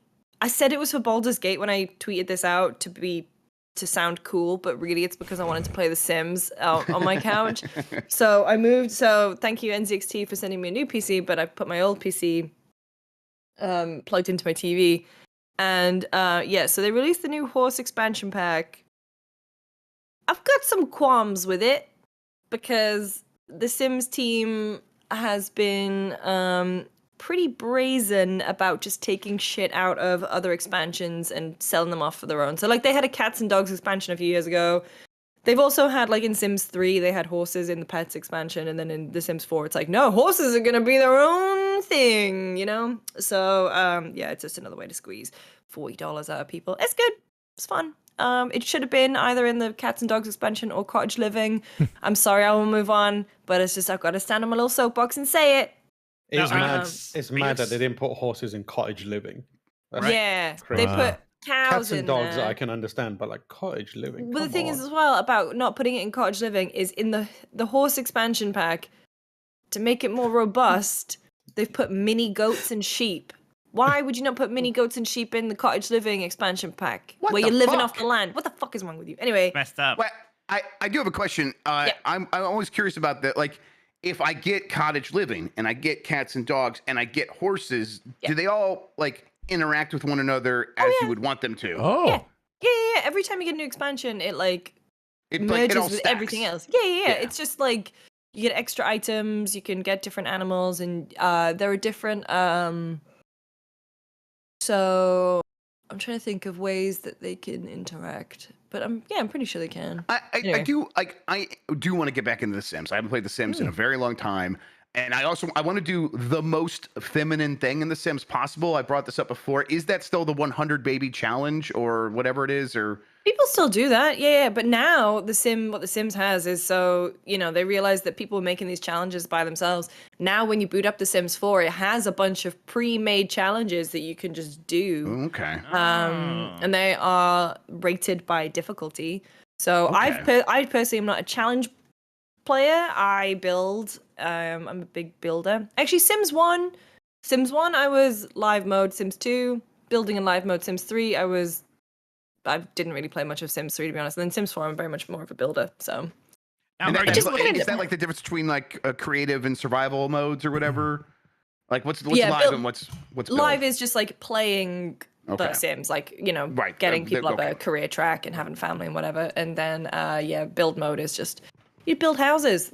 Okay. And all that shit. Now, are you looking forward to like the next Sims, or are you like dreading that because it's gonna reset all this like stuff that they're gonna add piecemeal over a decade? Which they've done again? every single time. Yeah, I mean, it depends because at the same time, I think I have not got every single Sims expansion. I've been very fortunate enough to, I get codes for a lot of them. I have bought a lot, but you're looking at over $1,000. Oh, I boy. think pretty much. No, Oh, I that's mean, two- no, that's two it's cubivores. It's certainly hundreds of dollars. Hundreds of dollars since Sims 4 launched in 2014. Maybe it's 1,000. I would say It's probably getting is close. 1,000 It's at getting this close to point. 1,000 if it's not 1,000. Yes, 'cause Yeah. I have the Steam account and I put it all in the basket at once, and the number it would have been yeah. was very high. Never Yeah. miss an opportunity to flex on that Steam count. Yeah, Thanks, it's pretty bro. fucking Oh, cool. you- Yeah, thanks. you- Yeah, So number annoying. one gamer. Oh, Yeah. jeez, okay. Oh yeah, actually, Mike, you do sound like you're kind of speaking Simlish when you do your impression of Georgie. Oh, I could see that. Yeah, that Mhm. makes actually a lot of sense. Dan, can you Slobber talk dabba about that game you put on the list? Who, me? Yes. Yeah, he Oh, can. yes. He can. I Okay. can talk very top line about it. So WrestleQuest, I've been playing. It's the wrestling RPG with some kind of like Paper Mario timed combat and everything. Not loving it so far. I'm like 2 hours in. It's thematically like all over the place. It keeps reminding me of Ready Player One, if that tells you Ooh. anything. So it's like it's kind of like it's a shotgun blast of just like, hey, nerd stuff. Remember the 80s, right? And so it's like wrestling based, but it's like all the menu music is like synth wave and stuff, and I don't really associate that with wrestling. And so it's very like Blood Dragon, and then it's like, oh, it's action figures and Velociraptors and Rambo and Mr. Potato Head, Sesame Street. It's like, okay, do you want this to be a wrestling thing, or do you want it to be small soldiers? Do you want it to be 80s themed, just general 80s pop culture? It's just kind of all over the place, and I don't know. I don't like a lot of like pandery, like nerd stuff, you know, like Funko Pop type stuff where it's just like, okay, all right, I get it. We've seen a million things like this, like 80s tributes. And like the wrestling stuff, it's fine. It's clearly written by people who care about wrestling. Like there's some fun references. Like there's a guy you meet early on who you're trying to help him decide if he should be like surfer face paint or like goth face paint, which is clearly like a Sting reference. There's stuff there for wrestling fans for sure. And there's a lot of like real wrestler likenesses in there. There's Macho Man, there's Jake the Snake, Jeff Jarrett, DDP, Sergeant Slaughter, all this. But then there's some that are like clearly supposed to be this character, like Bret Hart or Ric Flair or Sting, that they couldn't get the rights to. And so it's like, all right, so you're clearly supposed to be Bret Hart, but then over here it's actual Coco Beware. It's just kind of jarring a little bit. Actual Coco Beware? Wow. Hall of Famer. Yeah. The shoot. No, I mean, there's also like Conrad Thompson and the Nasty Boys, all the stars. We are yeah, the so boys. it's weird too, because like Macho Man exists in this universe, but your main character you play as is this guy Muchacho Man, who just looks like Macho Man, and his voice is just a Macho Man impression. So it's like, but he like looks up to Macho Man, but it's just weird that we have Macho Man and Muchacho Man. There's just a lot going on there, and not a ton of it hits, you know. Yeah, what just the sounds like the tone is the thing that's putting you off the most, which that sounds right. That's the kind of stuff that sounds like Dan Poison. Yeah. The gameplay though, the timed RPG mechanics, the Paper Mario stuff, as you said, is any of that working? Does that feel right to you? I wish it would, because it's clearly taking from like that Paper Mario or Mario and Luigi style of turn-based combat, where it is kind of that QTE type thing and like tag team maneuvers and stuff. Right. Like there's on paper, this sounds like something I would love. Like I'm not a big turn-based JRPG guy, but I do love the Mario and Luigi style, where it's like, oh, it's funny and there is a little bit of action in the turn-based. I'm not just picking stuff from a menu. I'm timing stuff. But it's very, very just kind of like loosey-goosey and basic, I would say. Again, I'm 2 hours in, so it's just, I'm not feeling super engaged or challenged the way I would in like a Paper Mario or Mario and Luigi. It's just not, I don't think it's nearly as clever as it thinks it is. And I'm not excited when I go into a battle. I don't find myself really finding a lot of the writing or characters to be particularly funny.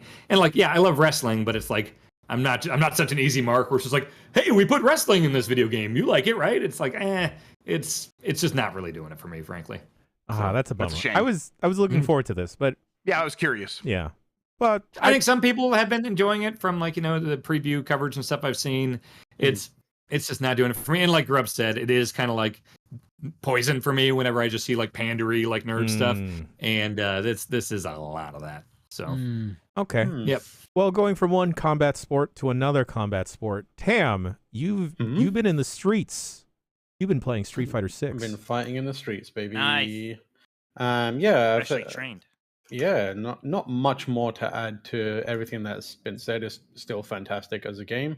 Yeah, I've been like playing it as much as I can in between doing other life stuff. I recently moved, so that was taking up a lot of my time. And then we were traveling for like San Diego Comic-Con, that kind of stuff. But I have been sneaking in matches here and there when I can. We also played a bunch in the office since we have a Street Fighter Cross Tekken cabinet that has been hijacked to run Street Fighter 6 on it. So we played a fair bit of that on there. But I am like, I need to be playing more because I'm doing a ongoing like thing with Capcom and Justin Wong where he kind of trains me. So they're like, Cool. yeah, so cool. every now and then I get a message from Justin and the rest of the crew being like, hey, we need more matches, because they can like search me on CFN and watch my matches, which is fun. But yeah, it's a fantastic game. It's so much fun. It feels so satisfying to play. There's a decent amount of like creativity that you can bring to each character. It doesn't feel like everyone's playing everyone the exact same for the most part. So it's a good time for that game. It's really full of life, which is exciting. Yeah, Such it's a good game. I've been such a enjoying good it game. a lot. Yeah. And shout outs to Turbo Sean, who is competing at Evo. Evo, this let's weekend go. in the If Street you Fighter Also, 6 tournament. yeah. Also, Jean-Luc. Oh, really? Our very own Jean-Luc. Yeah, he's headed Oh, down to Evo. fantastic. He's If gonna- Turbo Sean wins his first match, his second one might be on air. So Hell yeah. Oh. yeah, 'Cause I can't remember, Sean, who would the second match be against? Some really good Street Fighter. Basically, someone who's going to destroy Sean and show it. Right? We don't know that. Fudo. Udo. Fudo. Yeah, you're right. You have Cinderella. to fight Fudo? Oh my he wins his fucking first. god. If he wins You his are first. fucking cooked. Oh my god. I need everyone to I put. believe in you, Sean. I need everyone to put a capital S for Sean and Jean-Luc. Send them your energies because I need Turbo Sean to win. All right, just throw some S's Hell for our yeah. boys. I'm throwing some to A's rep in the the set. middle though, so that I see some Here's the thing. ass. Sean, Jesus Christ. I hope you win your first match, and I hope you win your match against Fudo, who is a former Evo champion. But I would be very impressed if you take a round off of him. Yeah, Oh, at yeah. least Is it, a round. someone like that? Could you button mash and get lucky? Oh No, yeah. absolutely not. No way. No. No shot. No. The moment he realizes you're button mashing, he'll just be like, okay, and he'll just dismantle you're you. dead. Okay. This Who dude are is you playing as? I'm playing Ken. Nice, nice. Yeah. Okay. Yeah. Wild. All I'm a right. Lily main myself, and it's been actually a lot. Even though like that was considered a weaker character, I still had a She's lot of fun. fun. I was able to get the platinum, which to me felt good enough. And Yeah. I am like I played a lot of season 1. Haven't played so much this season, so I can do more Diablo. But I'm already feeling the urge to really get back into Street Fighter because it was just so much fun. I'm sorry, I was distracted by stuff that got pasted onto our run of show. Folks, the game of the week here, besides it being Bombcast episode 800, special announcement. And don't worry, we're no fooling here, no fooling this time. Yeah, this is not a. This is a rug shoot pull. announcement where I'm not working you. Finally, Giant The Bomb Rock. is coming back to PAX West.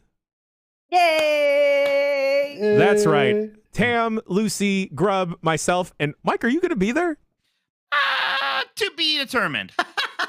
To be determined. Say it like that. We'll be headed to PAX West. That's right.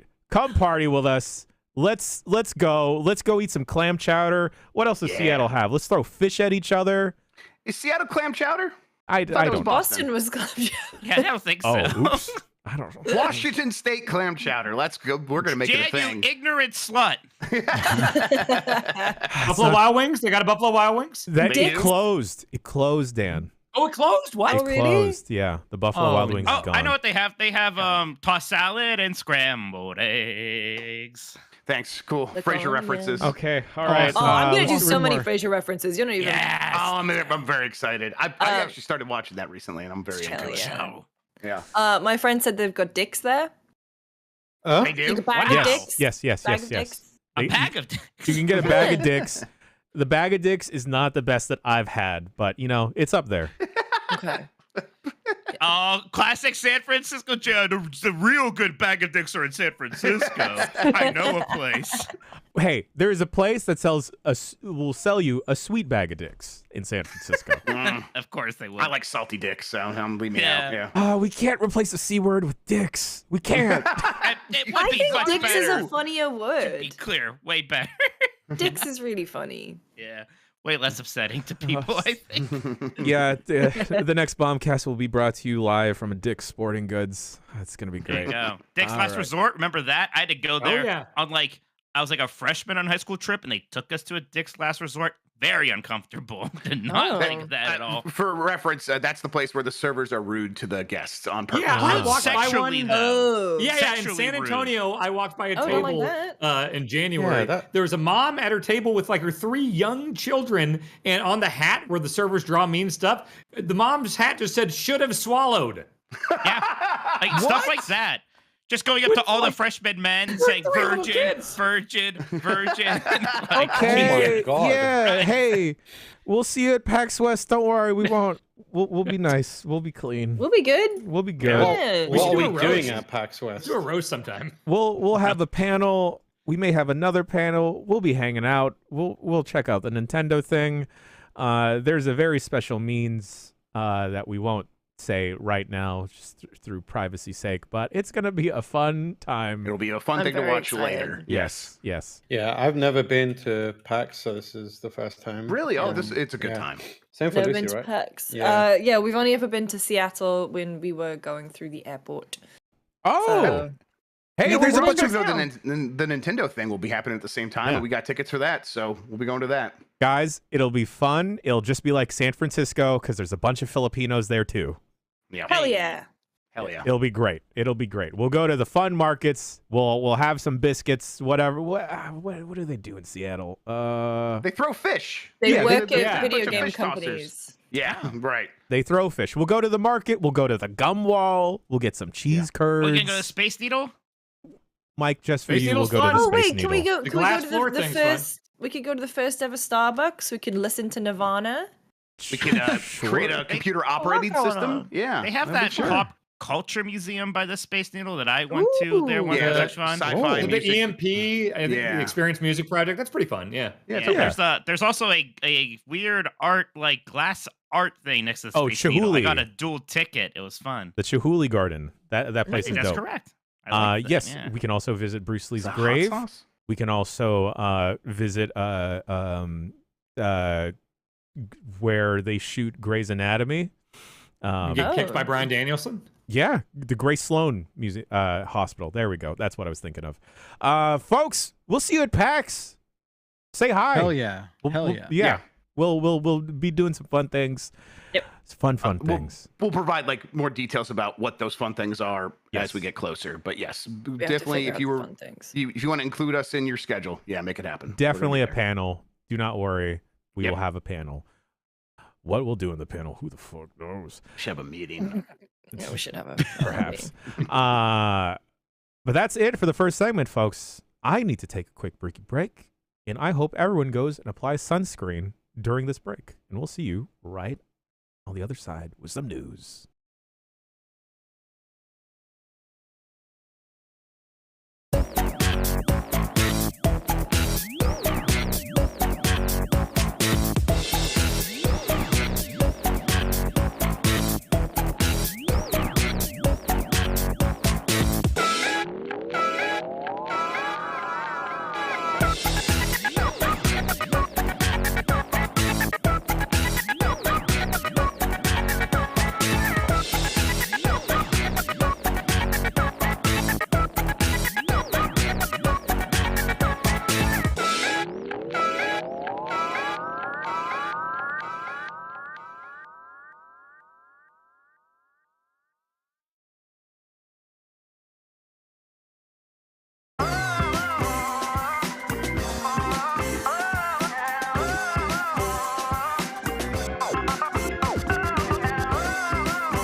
Can I get a scratch? Yeah.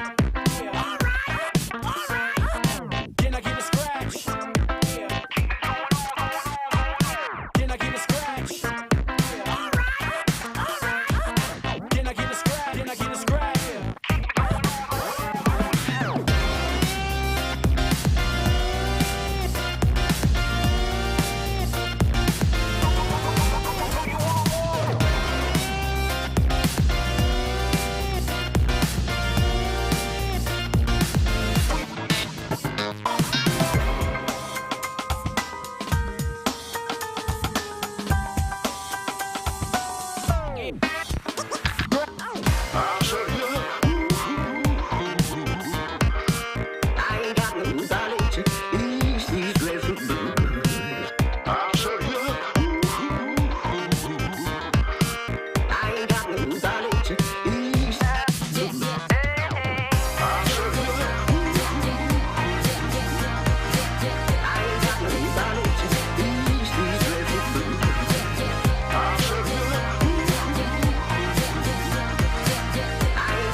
Lately I'm thinking, was it something I said? I realize I hurt you and I'm begging for a second chance. Don't you tell me that our love is through. I'm gonna make it up to you, girl. Let me make it up to you. Don't go, I need you right here next to me, girl. Hold on and feel the love I have for you.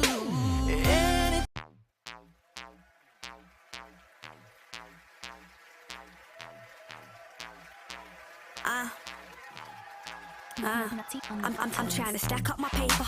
Will fuck up a hater. The only time when they holler is when they need you for favors. See you, these haters are minor, cause this big is major. I'll be rocking designers and still designing my trainers. Ain't following fashion, it's always me who I came as. Ain't got a twin, I know she copied me.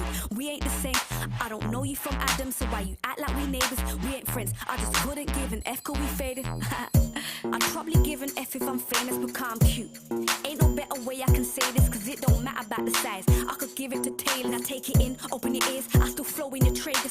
Can't wait to hit the wheel, whipping round a Mercedes. I want Ferraris and Bentleys, want Versace and Fendi. You see my face on the telly, you scream my name like I'm Jerry. I run the house like I'm Jerry. Got Mr. Tom on my celly, you told me Jerry, Jerry, Jerry. You know they call me Jerry, Jerry, Jerry. Mr. Springer, I'm the Jerry, Jerry, Jerry. You know they call me Jerry, Jerry, Jerry. Mr. Springer, I'm a Jerry, Jerry, Jerry.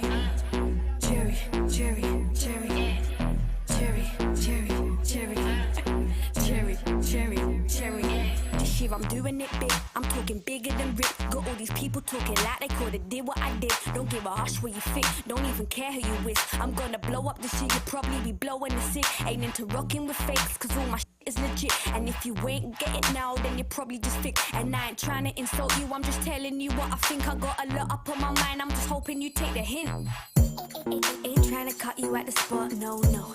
Big up everybody making grub, Remember when I used to have a job, oh Lord. I could barely keep up with the squad. Couldn't wait to hit the wheel, whipping round a Mercedes. I want Ferraris and Bentleys, Jimmy Choo and Giuseppe. I'm on the block like I'm Jenny. You scream my name like Telly. Got Mr. Tom on my celly. You told me Jerry, Jerry, Jerry. You know they call me Jerry, Jerry, Jerry. Mr. Springer, I'm the Jerry, Jerry, Jerry.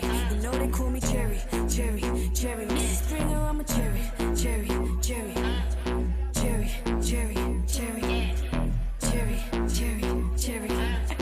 Jerry, Jerry, Jerry. You see my face on the telly, you see my face on the you see my face on the telly. you scream my name like I'm Jerry. You see my face on the telly, you see my face on the telly, you see my face on the telly, you scream my name like I'm Jerry. I run the house like I'm Jerry. I run the house like I'm Jerry. I run the house like I'm Jerry. Got Mr. Tom on my celly. I run the house like I'm Jerry. I run the house like I'm Jerry. I run the house like I'm Jerry. Got Mr. Tom on my celly. You told me Jerry, Jerry, Jerry. You know they call me Jerry, Jerry, Jerry. Mr. Springer, I'm the Jerry, Jerry, Jerry. You know they call me Jerry, Jerry, Jerry. Mr. Springer, I'm a Jerry, Jerry, Jerry. Jerry, Jerry, Jerry. Jerry, Jerry, Jerry. Jerry, Jerry, Jerry.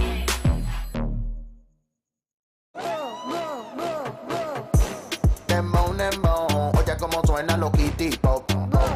Dembow, dembow, oye como suena lo kitty pop. She feeling the vibe, dame un teteo, viene rulay like. She feeling the vibe, dame un teteo, viene rulay like. Dembow, dembow, oye como suena lo kitty pop. Dembow, dembow, oye como suena lo kitty pop. She feeling the vibe, dame un teteo, viene rulay. She feeling the vibe, dame un teteo, viene rulay. Fin de semana empezó weekend, la baby llama que la quiere pasar bien. Ya mandé a la bala blanca, ven, que vamos para la calle a gastar pares de 100. Frenamos el teteo, tigre y los cueros, todo el mundo en vaqueo. ¿Dónde está el vaceo? Freno la paliza, algún tiroteo. Volando plato, mejor carreo. Tempo de usa, tempo de usa, tempo de usa, tempo de usa. Tempo, dembow, dembow, tempo, dembow, dembow. Tempo de usa, tempo de usa, tempo de usa, tempo de usa. Tempo, dembow, dembow, tempo, dembow, dembow. Dembow, dembow, oye como suena lo kitty pop. Dembow, dembow, oye como suena lo kitty pop. She feeling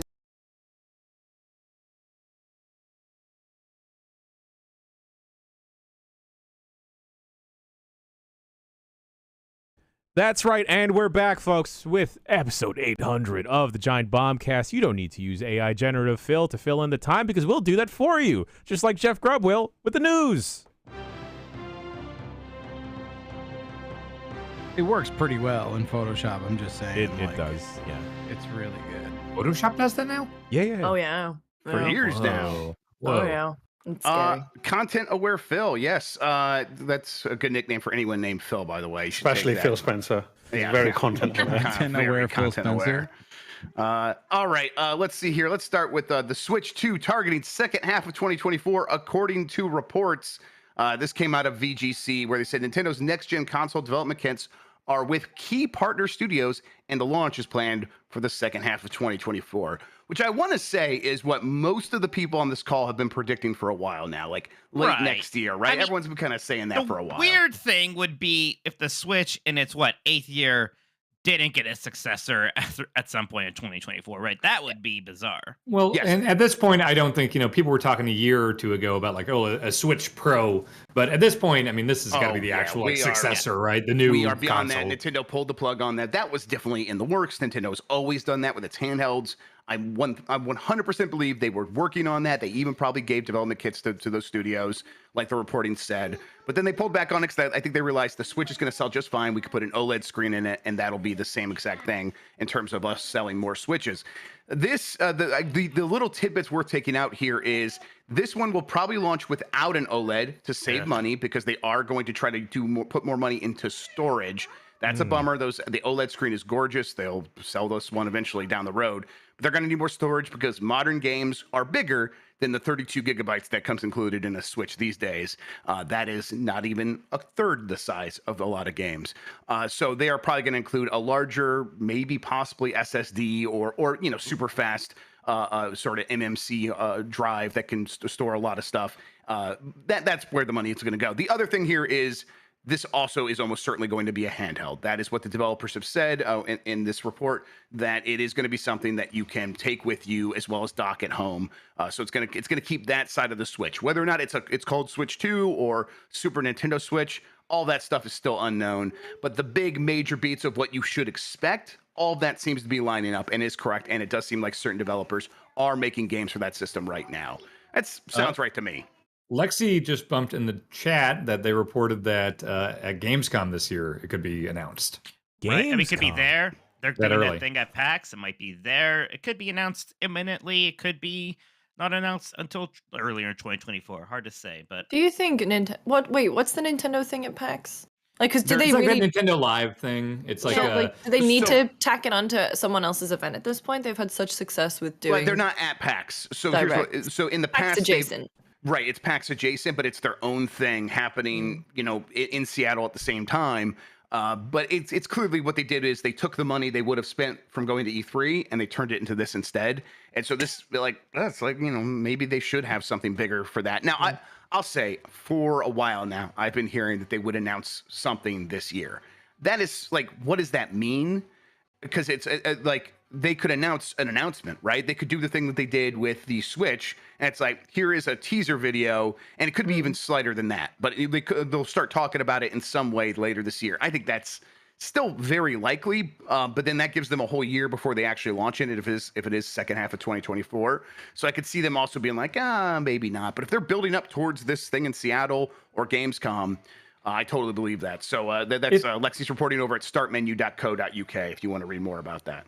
if I remember right, they did the initial teaser, right, of the Switch with people on rooftops playing Correct. and taking the things out, and then they did a longer direct where they're explaining HD Rumble and everything, right? It was two And that was a separate few things, I think. And that was a few months later, yes. The Switch, though, was a bit of we got to get this out. The Wii U was a disaster. A little bit, I don't want to say a rush job, but there's definitely urgency there It that was they different probably than don't feel now. It was different than the announcement sort of scheduling that they had done before because the Wii U was such a disaster for That's them. why it came out in March, right? Which consoles Exactly. never come out in.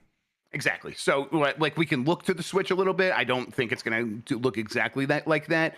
But I still think hearing about something this year, that seems very plausible. So we're going to be there in no time. We are on August 1st now. By September, if this stuff is coming together later this year, we will start to hear rumors. So we'll keep our ears open. Oh my God, the kids are yelling at me.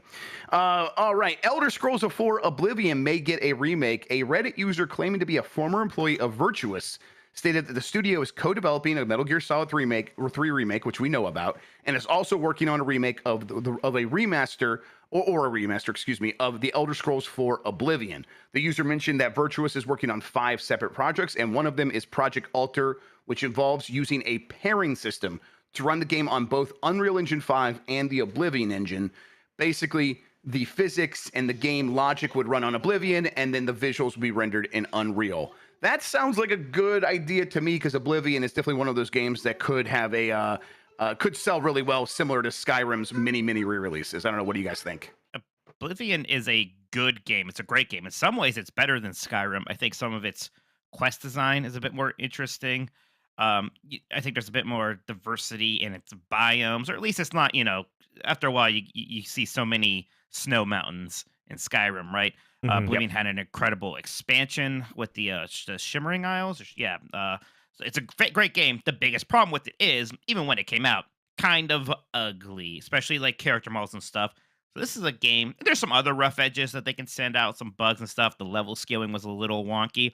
This is a game that would really benefit from a remake or a really nice remaster. I'm very excited about this. Yeah, I've always been But curious. also, I feel so bad for the Skyblivion team. Yeah, well, Oh. that's always.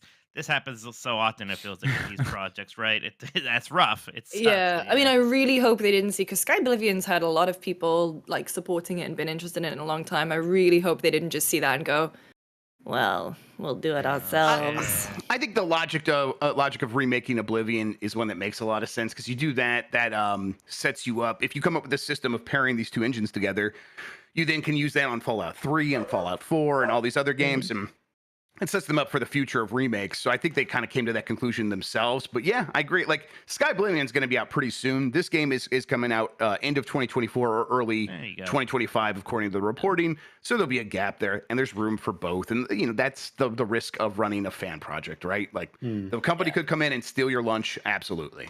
What do we? Why do you think they aren't doing Morrowind? Oblivion's probably a little bit easier because Morrowind Oblivion feels a bit has more ancient.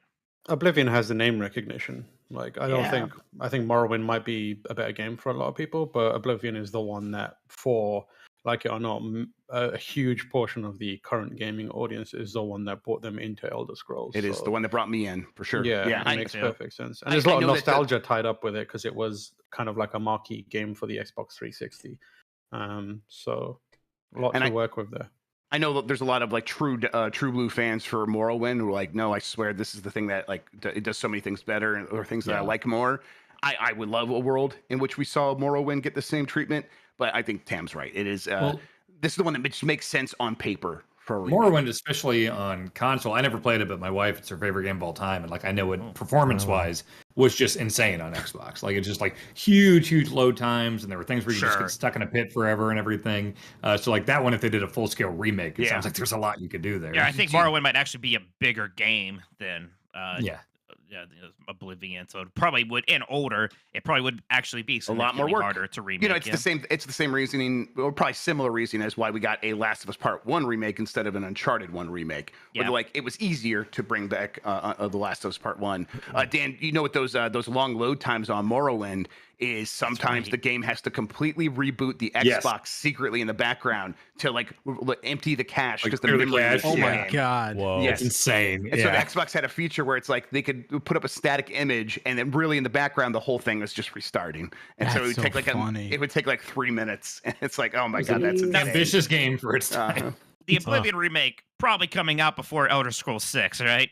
That's pretty much why they're doing this. Like, it has to be. Like, they need to do, like they mentioned, well, it's always the case. Like, I always ask them about this as well. It's like, now that you've said an Elder Scrolls is coming, that's anyone's going to talk about what you're going to do to, and you also cannot talk about it. You're not going to say anything about it, but you've stoked the fire. So what are you going to do? And no one really has an answer. That happens with a lot of games, and the answer probably is stick another Elder Scrolls game in their face. And what are you going to do to make everyone forget about it? Yeah, exactly. You can't put that genie back in the bottle, but you can make him grant some other wishes.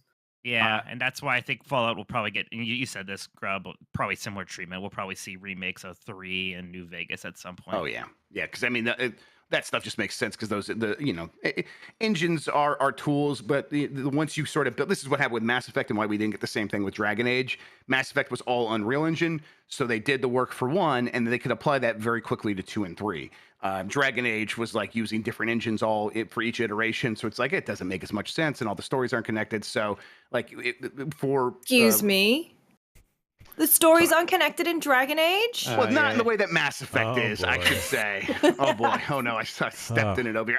I'll say I was at Medieval Times, and the very drunk lady over there to the next to me was like, "When do you think we're gonna get the next Elder Scrolls?" And it took a lot for me not to engage in conversation with her. To Jeff's point, you don't play as the same character in all 3 Dragon Age. That's a different person each time. It's much less connected. I say this was the internal reasoning Hawk at from EA. 2 turns up in 3. 3, yeah. Oh, I didn't. Somehow I don't think I ran into Hawk. That's interesting. You should have. It's a whole part of the. Yeah, it's a main quest, isn't it? Yeah, you. I guess I just forgot. I guess I played that game with my eyes closed, so. I don't know. It's a pretty forgettable game in my defense, but what? Dragon Age 3 is good. It's Which good. is the one that Post Malone wants? What? He wants a lot of things. What he does Post mentioned Malone want? he mentioned right. it at like was it Summer E3, Game right? Fest or E3? I'm gonna And it's Google like, he Post dabbed- Malone. what I'm gonna does Google Post what does Malone Post Malone want. want? Wasn't He it wants like Elder Scrolls 6 apparently, according to I chat. thought it was like a Okay, Dynasty that Warriors sounds thing. right. I was at Raising Cane's also, and they had yeah. Post Malone cups. Hell yeah. And Yes. it's just his face on a cup, like way too close. And I mean, I'll drink out of it, but it does just make it feel a little bit dirty as I'm drinking out of it. Listen, I love Posty, but man, take a shower. Drink my face. Yeah, drink your face. Okay, let's move on here. Metroid Dread has surpassed 3 million copies sold despite claims of chaotic development. Mercury Steam CEO Enric Alvarez discussed the success of Metroid Dread and the collaboration with Nintendo in a recent interview. Alvarez praised Nintendo's work ethic and openness to new ideas, stating that they became friends over time. Nintendo's also my best friend. The development of Metroid Dread was alleged to be chaotic in 2021, but Alvarez refuted this claim, pointing to the game's success as evidence of a smooth development process. Basically said, What? yeah, he basically said, would a game that sold 3 million copies be the result of a chaotic development cycle? Could a depressed person do this? Absolutely. You heard of Grand Theft Auto 5? Like, what the hell are you talking about? Yeah. But either way, a game did succeed, and it sounds like they are continuing this partnership in some form, which I think a lot of people are predicting. This is pretty good for the Metroid Dread, the Metroid series overall. Very rarely has it gotten over 3 million copies sold. I think Metroid Prime 1 did so on the GameCube, where it got very close. Nothing else has been close, really, except for the original Metroid, which had like that boost of just being Metroid on the NES. So that's pretty good, and I think it sets this series up for Metroid Prime 4. But 3 million was like this magic number among the fandom of like, hey, can it get past that? Well, it did. And now we have confirmation That from the game developer. rules. And One of the best Metroids. Yep, it's great. So good. I hope we get Metroid 6 now at some point on the Switch 2 from this. I mean, that's what they should do. Happy. Right? They should Very just happy. make a sequel to it. I would love that. What is next for Smash Brothers? Well, Sakurai has some thoughts. Super Smash So do Brothers. I, Jeff. So do I. That's why I was happy to include this because I knew you'd be here. Gino! Let's fucking yes. go for Gino. Hell Listen, yeah. Give me even Mallow. I'll take even Mallow. Super Smash Brothers director Masahiro Sakurai discussed the future of the series in one of his new YouTube videos. Sakurai stated that he is semi-retired from game development after completing Smash Brothers Ultimate's DLC run last year. Despite the success of Smash Bros. Ultimate, Sakurai is unsure if he will work on another game in the series. He believes that it would be unlikely for the series to continue, however, without his input as the original creator. While it is safe to assume that there will be another Smash Brothers game, figuring out how to create it without Sakurai's direct involvement, excuse me, is a challenge. Sakurai has previously talked about his punishing work-life balance during development of Ultimate, in which he fainted at one point. He made some changes to improve his working conditions during that time, but the future of the series remains uncertain without him. You could just like do the math there, right? He was working so hard that he fainted. Clearly not enough time to train a protege, right? There is no one that he could be like, here's how I do everything. He's already doing everything himself.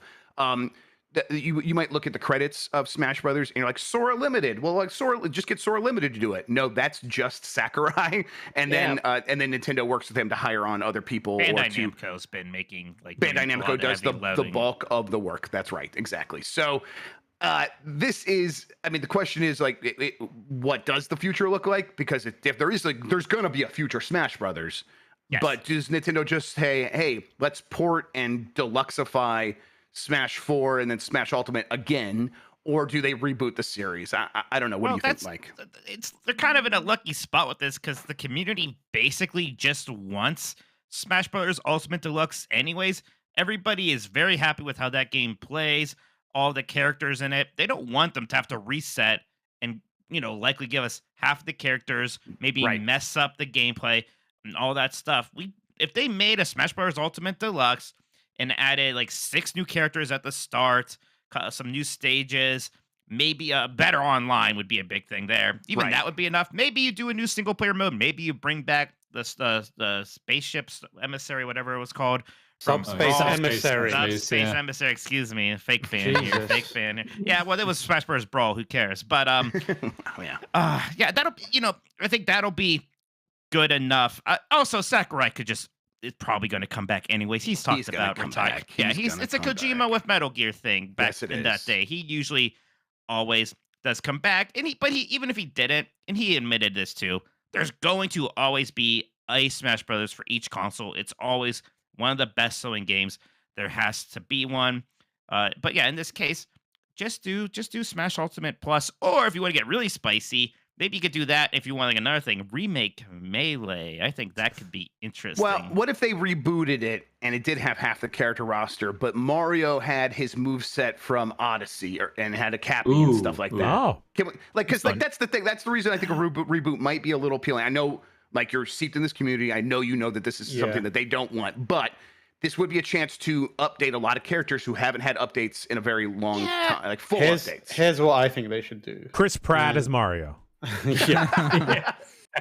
Photorealistic Chris Pratt in Smash Bros. I can't remember what Street Fighter was. I think it was the recent Street Fighter kind of like a compilation thing where you'd start up one version of Street Fighter and you could basically pick which version of the character you wanted from which game. Sure. So it'd be like Street Fighter 2, I want Turbo Edition, I want Hyper Fighting Edition. So they could take all the previous Smash games, put them in one thing, and when you pick Mario, it says, do you want Melee Mario? Do you want Brawl Mario? Do you want Ultimate Mario? Which one do you want? Or New Mario, or New Mario, and then you can like have that. That is the only way you make, because right now it's the ultimate game in terms of characters. How do you make it the ultimate game in terms of it being a Smash game? And that is it. You just combine all of them into one thing. I think you could still do some things. Like you could replace Flood with Cappy as a move on like the current Mario without having to really go in and like completely rethink. We don't have to get rid of Flood. We have to get rid of Flood. We have to do something about Flood. Flood's a legend. International terrorist Flood must be dealt with. Who is everybody's one character they want in the next Smash Brothers? Because the Gino was one of my dream characters ever since after Melee. All my other dream characters like Mega Man and Ridley have made it. So if I got Gino, I'm basically all good now. John Cena. Actually, that'd be fun. Larry David. Attitude adjustment to like Wario. You guys aren't taking this seriously. I'm dead serious. If I could play as Larry David in Smash, I'd be very happy. Mitch McConnell. Roy. I want Mitch McConnell.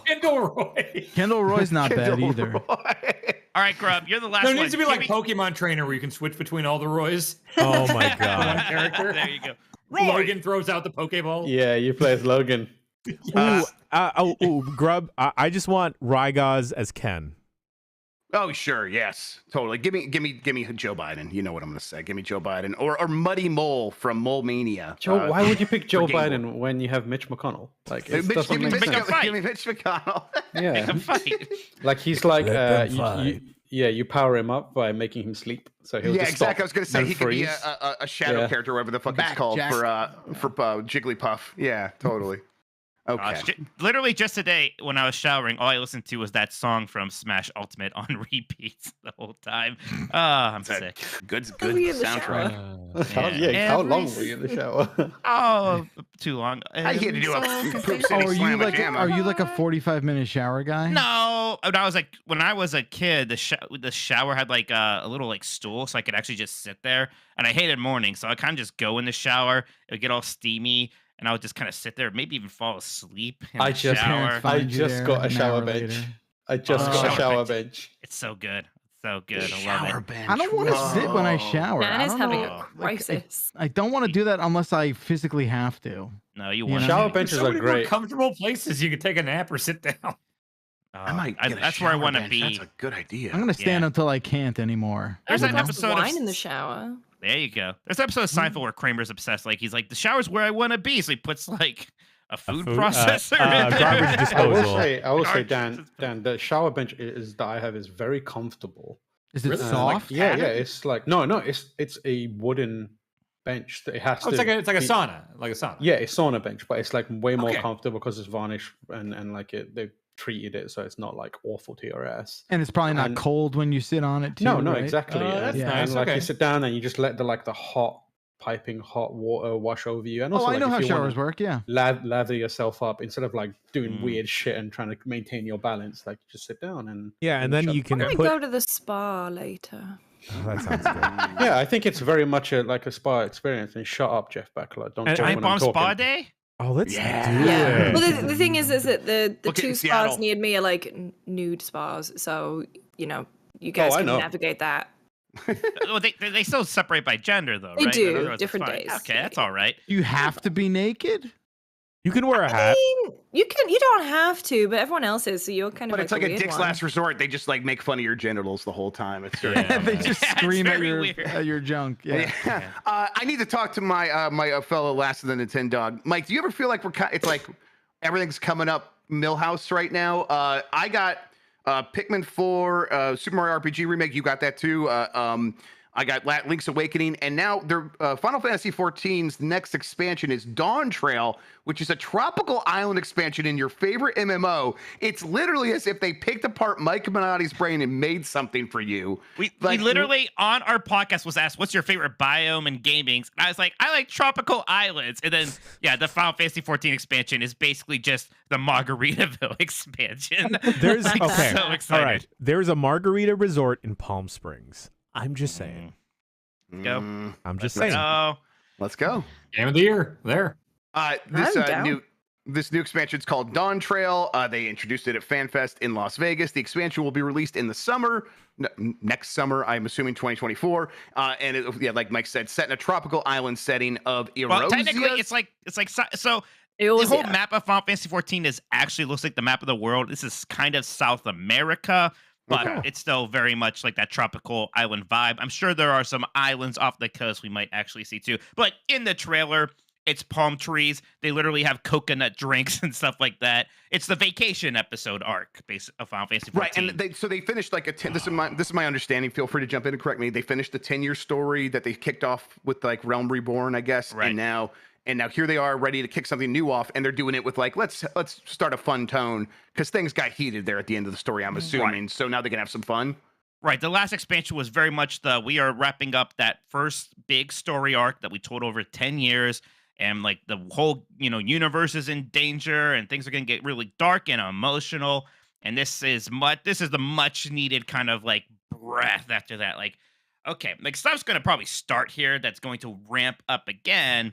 But at least a good part of this is much more. We're going to a new place and having an adventure and seeing new things. And they gave me a coconut drink. That's nice. So yes, it's a Final Fantasy XIV love boat. I also wrote down here a headline: Dan Reichert wants to play Final Fantasy XIV. What? They were all It's- just on sale. I got them all for like $30. But wait, You don't even have hold to on. pay Don't anything. you have to pay Oh. monthly though? Okay, Yeah, Dan, Like let's not I break that. vowed to never play a video game you have to pay Dan, just monthly wait. for. So this is why I brought it up, because what you were talking Okay. to me about this, and you're like, "Hey, can we get like a press account?" And I'm like, I looked this up. We could play like the first 100 hours of content completely free. We And don't they're have to pay a adding- monthly fee. They don't No. take your No. credit card number. I don't think we Because have to buy as soon as WoW anything. came out, I was like, no fucking way, never, drawing a line, never doing a monthly fee. I think Dan- you don't even have to buy the game itself, right? For this May, first may I 100 interject? hours. May I interject? Mm-hmm. You Go ahead, please. Jan. Dan, weren't you part of the Fortnite club for a little bit? Well, okay, I was wondering if that was going to come up. Was that not I was paying wondering monthly if for a this thing game? that proved me wrong would come up. I actually just recently canceled that because I haven't had time to play Fortnite lately. That is purely cosmetic. That is not. I don't have to pay to play Fortnite. I can play it right now. Wasn't and I'm not it paying a cent. encouraging I just you got to those extra play? V-Bucks. I was paying it monthly. Yeah. I was. Oh, dear. The Terminator. I did log in because Terminator just popped up, so I bought the Terminator. nice. Arnold will Schwarzenegger do that. is now in Fortnite. So yes, I've paid. I've never paid to play a game monthly. Okay. How about that? Well, so for Okay. Final Fantasy 14, you can play the base game, Realm Reborn, the first expansion, and very soon the second expansion, all for free. And that is basically, 100 Dan, hours. more than you are ever going to play that game. With I- no exactly. time limit. No time limit. I think No with time no limit. cost at all. No cost. Totally free. And there's a very Totally famous free. meme Totally about free. this. Yeah, I don't Yeah, have- yeah. Have you heard managed about to Final escape Fantasy it. 14?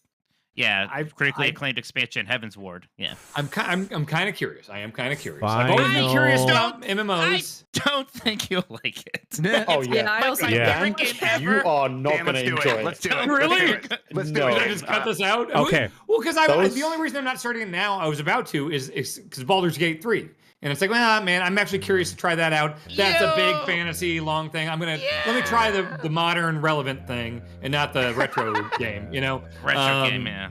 That game is great, but also the first 100 hours of that game, or at Okay, least well the then- Realm Reborn, are fucking dry. Then you just killed it because it's like, I was curious to the try thing is, they've Dota. literally given you a thing that you can skip.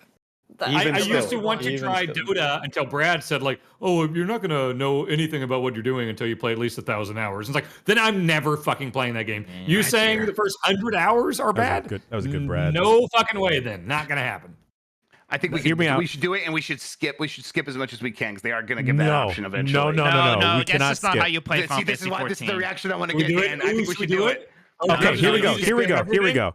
Yeah, Jan, right? we came up with Final- an idea. Exactly. A Final, name for it. We named it. final Jan Tam Lucy, Yeah. head Dan's word. Yeah, head ends with. We came up with that during, was it Summer Game Fest? Or yeah, Yeah. it was Summer Game Fest. Yeah. It's like, Oh, hey, wow. let's pitch a new show. What is it gonna be? Oh, here we I go. don't Like, there's story. I would skip all the story if I played it. I just It's want to do all Why are you story, playing it then? actually. Why are you You playing can't. it? It's Oh, all people like the story. story of it? Yes. That's the whole Yeah, point. people That's the whole cry. point of Okay, Final okay, Fantasy 14. Okay, you're all saying things that make me never want to play this game. Never mind. All right. Yeah, you're not gonna like it. And Okay, then not I'm gonna just play going it. to sit there and hear you talk about how much you hate my favorite game, so I'm not going to enjoy it either. This is why he It's doesn't want just me a to play me and Kingdom you Hearts. feature. It's Yeah. me and you. Oh, Yes. Yeah. okay, Oh, okay. Hey, God. Dan, take your headphones off. Blight Club. We make him Yeah. for Final Fantasy 14. That would never Blight end. Club. That would How never dare end. I you know. associate Final Fantasy Yes, 14 let's with Fight fucking Club? go. No. No, How dare Okay, you okay, associate- Mike. I I'm know, in. Mike. I know. This is a blight for I think I Dan. get a wish next. So This is Dan's The wish blight. wasn't work. The wish wasn't work. That actually makes sense. I think. Look at him. Yeah. He has I'm no against idea. it. I'm against it. I'm Yeah. against it. Okay, Is he well- trying to Do it lip- more, he's Mike. trying to He's lip gotta come read. back. And then we make him dress up as Cloud.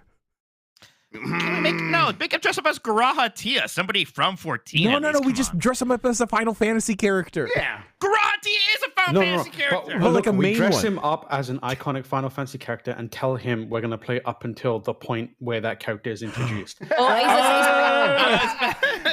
you come back. Okay. Come back. Yeah, we're good. Okay. All right, we got a plan, Dan. Don't worry. No, we don't. Okay. Sounds like you did. Wait, if Mitch is the one who doesn't like it, then we should do whatever we're just talking about. Oh yeah, I agree. 100%. That's just exactly my thoughts. Definitely. Smart Pokemon man. Presents is likely happening in August. A data mine suggests the next Pokemon Presents live stream could be in August. Pokemon Masters EX mobile game update code references an in-game campaign related to a Pokemon Presents on August 8th. Pokemon Scarlet and Violet's first expansion, The Hidden Treasure of Area Zero, just a beautiful name. And that's part 1 and part 2. Is planned for release later this year. The expansion will introduce older Pokemon not found in the Paldea region, and players who pre-order will get a new uniform set in the Zoroark as an early purchase bonus. It's a set. It's a set and the Zoroark. Sorry, I just sneezed. You I don't know alright? how to say this. I'm just looking at those words, and those are just bizarre That words. is a great way to get around a thing you can't say. No one really does I've that. done that once in real life, and they didn't buy it, and I had to leave the party. What, Jan, what do you want for Pokemon Presents? Yo, Pokemon Company, turn on your peepers, all right? Boost up the headphones, because Janiel has a suggestion for y'all, all right? You know what Octopath is doing with like the 2.5D? Let's fucking do Traveling. that with Pokemon. Oh, Let's Yeah. I fucking thought you do didn't that. like 2.5. I thought you didn't like 2D HD. Octopath Traveler 2 is turning me Yeah. around on it, buddy. Let's Okay, well, fucking do this. What they should do is use that style for Black and White are the next ones to get remakes. Yep. When they did the remakes for Diamond and Pearl, they kind of had this chibi 3D model thing that people didn't really like very much. Black and White was the last mainline Pokemon game to use the sprites. That would look so good in 2D HD. That would be gorgeous. That would get me really excited. Let's go Meryl. Let's go Togepi. Let's do that potentially. Fucking let's Let's go. go Skyla. Please. All right. This thing will probably mostly focus on this next expansion. I don't. Will there be like another like side game announced at this point? Like not Legends, clearly not a Legends sequel yet, but something equivalent like a Let's Go. I mean, could they it could be Let's Go, but I think could it not be a Legends I guess sequel? well, Maybe it's a little early. Maybe a little early still. Maybe it's a, Give, that's how give I me feel, it's a that little Gale early. of Darkness that people like, huh? Oh, I don't have that one yet in my collection. I need that Gale of Darkness. Isn't that my GameCube. How much is that one? Like $800? Oh, not nearly as much as Cubivore. I think it's like Okay. 180 or something. Okay. All right. You do shagging in it? You can fuck I don't think Pokemon I don't for think I sure. get hump points in Gale of Darkness. No. Mm. To be clear, the hump points in Cubivore, it turns out like you get a hump, like a camel. It's not for the the mating. Oh, okay. Oh, That's okay. less exciting. Boo. Yeah, bad video game. Oh. You should return it. Red Dead Redemption logo pops up on Rockstar's site. I mean, we've talked about, they're probably remaking Red Dead Redemption. They are. They just clearly are. This is going to The get good one. announced The soon. good one, right? Yes, the good one. Exactly. Okay, good. Last month, it was classified by South Korea's Game Rating and Administration Committee. There is rumors that this is going to show up on everything, including the Switch. Ooh. So, yeah, what does that Whoa, look like? gee. Yeah. Wow. Hang on, but they would remake it in Red Dead. If they fucking remake it with the Red Dead Redemption 2 engine and it takes me 20 minutes to look at a can of beans, they're going to ruin the best No. game on the 360. I don't think okay, that's just such a silly sentence. If it has The the amount physics of- and all the like, oh, hey, look They're at not that. gonna Every do time you that. pick something Yes. up, it's I going mean, to I suck. agree. The amount agree. of work that will go into that would be wild, like Yeah. crazy. Because like those animations took forever for them Yep. to make, and like I I thought- watch. I thought Yeah. Red Dead 2 was easier to play than Red Dead 1. Oh. In what way? But I don't, What do I you don't think mean that's, easier? I don't it think just that's was a like bad I think it was a bit more refined control. Yeah, it played itself. Yeah, so yeah, that totally. Oh, Look, wow. I'm not doing this, boys. played I'm not doing yourself. it. I You're like all both here. I games. got you all here so we can have this conversation. I think they're both Bad fun. video game still. Yep. Step in front Straight up of bad. a runaway Straight up bad. train. Yes, bad video game. But Red I Dead enjoyed Redemption 1 is Glad we all agree. Glad we all agree. is fine. It's probably going to get announced Fine. any minute Shut now. up. That's a Literally great game. got a Red Fantastic Dead game. Redemption. Good game. There, good. There we go. All-time Good great game. game. Mouse man. Let's see. PlayStation 5 is at 40 million consoles sold. The PlayStation 5, which launched in November 2020 amidst COVID challenges, is now selling very well now that it's back in stock. The PS5 has surpassed 40 million consoles sold to consumers. This is just 2 months behind the pace of the PS4. By the end of this year, it should have caught up to the PS4 and likely surpassed it. That 40 million number means it sold about 8 million in a quarter in that range. Wow. I believe that's right, and that's probably going to do the same. 8 million over the summer, maybe it's like 7 million. But when we get to the holidays, this thing's going to be huge, and you can see that because there was a small little sale in the UK, and like its week over week sales were up 75%. And so it's like ready and waiting to pop off even bigger. So this thing is going to race to 50 million, 60 million by the end of this year, probably without breaking a sweat. I think it's kind of what we expected to, that it would catch up to the PS4 once the stock issue was solved, and here we are. Hasbro wants Microsoft to find the files for Transformers: War of Cybertron and Fall of Cybertron. The Hasbro team showed up to San Diego Comic-Con and discussed re-releases of Activision's Transformers games. Activision's uncertainty about the game's location, they are uncertain because of company mergers. Like a company would buy one company and another company would buy that company. Lost it. And they literally just lost the hard Here a drives. second ago. So the hard drives are somewhere in a maze of buildings. I don't know, the back rooms or something like that. So they're gonna have to go search for that. It's probably best that way, right? I mean, Well, those Transformers War for, like, they were pretty okay. Like Wait, they were surprisingly no. good. They were good. These are the good ones. Okay. These Yeah, they're are the surprisingly good. good. Ones. Yes. Just I great don't- third-person shooters, I Yes, believe. exactly. I haven't That's actually how I would played describe them. Yeah. myself. They've been kind of high on my to-do list because people really do look back fondly on these. I don't really want to like pretty oversell games, it. too. They're very I'll good for oversell it. what they are. They're very good for what they are. But you know, they also would make a lot of sense on Game Pass. Microsoft owns Activision now, basically. So the hope is that Microsoft will take the time to find these hard drives that Activision was just never going to do, and that's Hasbro's stated hope, is that that's what will happen. Who published the platinum developed like action Transformers game? I think that was also Activision. I think it was Right. Activision. Yeah, it was. Activision and High Moon did the ones like the War for Cybertron and the Yes, ones that before High Moon was Yeah. the developer, and that was Activision Yeah. published, and then I think Activision published the Platinum one as well. So that's what would happen, is like Activision, these publishers kind of go through a series of developers with these IP over time. That's what happened with Spider-Man and Activision for years and years and years. Right. Maybe it's so hard to find them because they're robots in disguise. That's a good point. We Like haven't the Jana considered Mitch that. point. Yeah. Pikmin 4 had a huge launch in Japan. Pikmin 4's first week sales in Japan surpassed the combined sales of the first 3 Pikmin games. Pikmin 4 secured the #1 spot on the physical games chart with 401,000 copies sold. The first Pikmin sold 101,000 copies. Pikmin 2 sold 161,000, and Pikmin 3 sold 92,000 in the respective first weeks. So you put all those combined, and Pikmin 4 is better than all of those. People are chalking this up to a pretty aggressive marketing campaign from Nintendo in Japan for Pikmin 4. It seems like it paid off. This is a relatively big glow up for that series, and it also explains like why we keep getting them, because I think they like Pikmin popular in Japan, more popular than ever. And that's pretty good. I'm glad that this game is doing well. I don't think we necessarily know how it's doing everywhere else. We'll get MPD numbers pretty soon, but that's going to be physical only. And I bet a lot of these games I copies were bet it's sold doing digitally. pretty good just about everywhere. We know it's did well in the UK, right? Because they Yes, had it that did- weekly did thing. So- Pretty well in the UK. That's right. And we kind of extrapolate from that, and Japan seems like it's doing very well. I think we could predict that this was going to be the best-selling Pikmin game because the Switch sort of effect. It seems like it's even better than that, because 400,000 just in Japan in 1 week. That means it's going to be well on its way to selling beyond 3 million copies worldwide. So it's going to be beyond Metroid and stuff like that.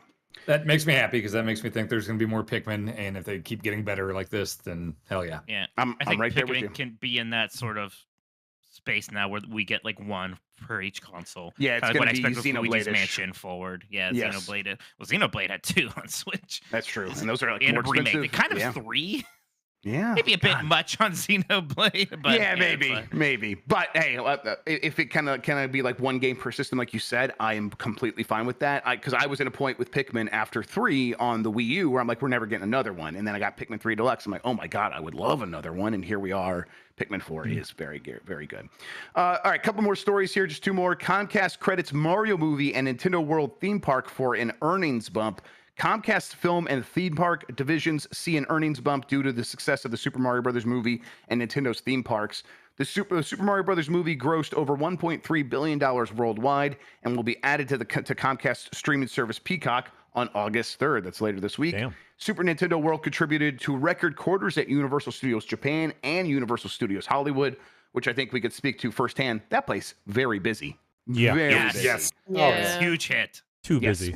huge So hit. busy. Yes. So, and like, I mean, Mike, you could speak to this. It's going to be a matter of years before that settles down, like a year, maybe 2 years. Yeah. Oh, yeah. Because when the Harry Potter land was the big thing, it kind of had that effect. Yeah. But a little bit better just because it was bigger. It's also kind of small, our Nintendo World that we have over in Hollywood, but it's going to be like that for a Yeah. very good while. Yes. I was kind of amazed at how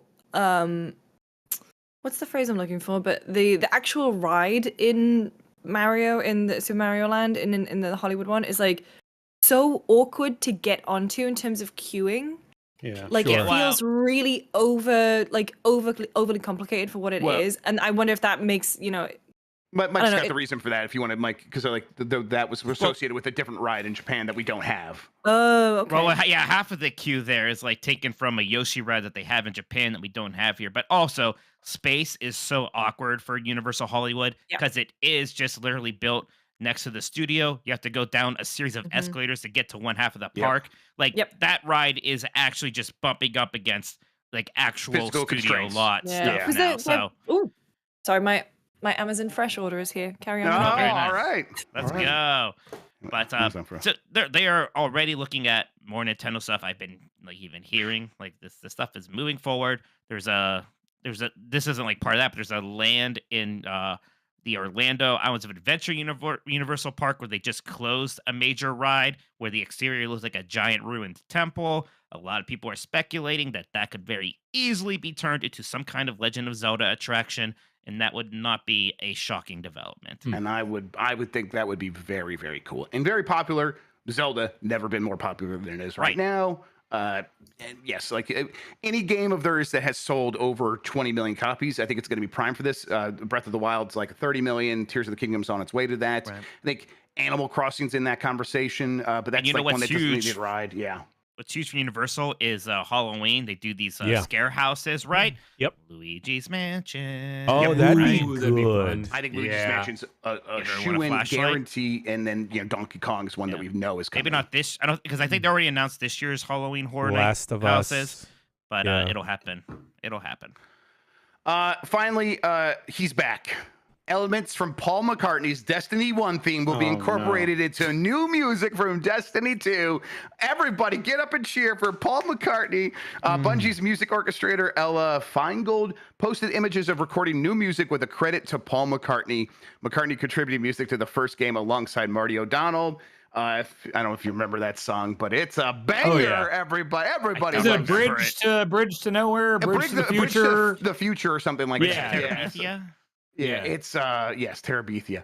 That song is incredible because the video is because it's digital Paul McCartney standing in Destiny like lands, So and I love it. weird. I love it more than almost anything on this earth. So I'm very excited that this is back. Wait, Jeff, have you seen Paul McCartney's MeatFreeMondays.com?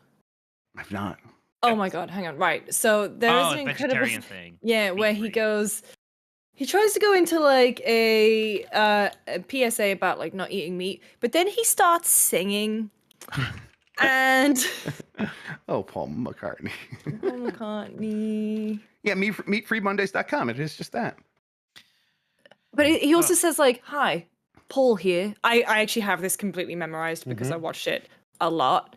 I put Hell it in GB chat, but All right, Incredible. I'm just gonna watch it. It's Yeah, very I'm gonna good. take a look at this too because I am Pledge. done with the news and I'm handing this over to Jan Ochoa to take the show back for me. Oh God, Paul McCartney, huh? What a guy. Yeah. They shouldn't spend too much money on like Destiny 1, right? Just Right. any way Oh, they yeah. could spend money. Like I mean, Paul the- McCartney. You got to think it's like that's the kind of thing that happens because you need to convince Activision and Bobby Kotick like this thing needs to be huge and like what does that look like? You know, for Call of Duty we do this and this and we have these big events and we get rappers to come in and they're in our commercials and stuff like what does that look like for Destiny? We're like, well, Marty O'Donnell knows Paul McCartney kinda. We could get him to be in a music video and it's like, okay, I guess. Sure. I love it. I have one last final breaking news story. Grub, they're putting Jujutsu Kaisen in Fortnite. I will not They rest until we eventually go to season 2 so we can get Maki. We all know. Anyway, We all know. We all know. We're all talking about this. I don't know. we all know. And with that, we'll see you after this break. The vibe, dame un teteo, viene rulay. She feeling the vibe, dame un teteo, viene rulay. Oye como suenan los kitty bo bo bo. Oye como suenan los kitty bo. She feeling the vibe, estamos en teteo, viene rulay. She feeling the vibe, estamos en teteo, viene rulay.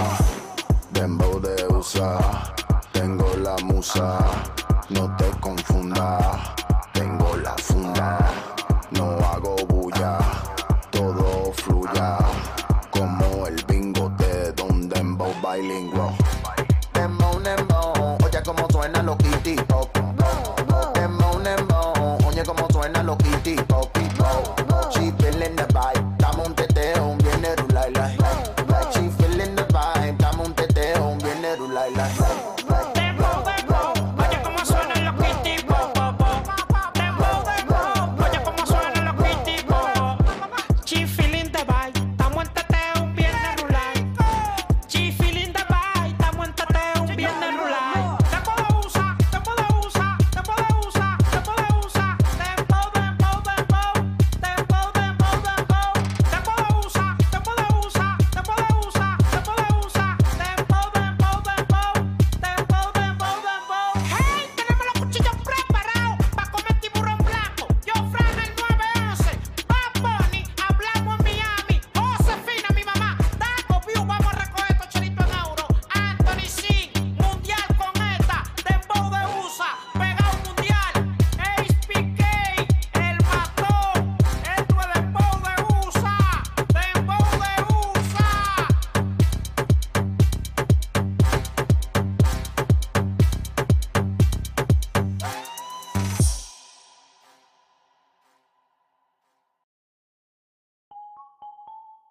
Aquí.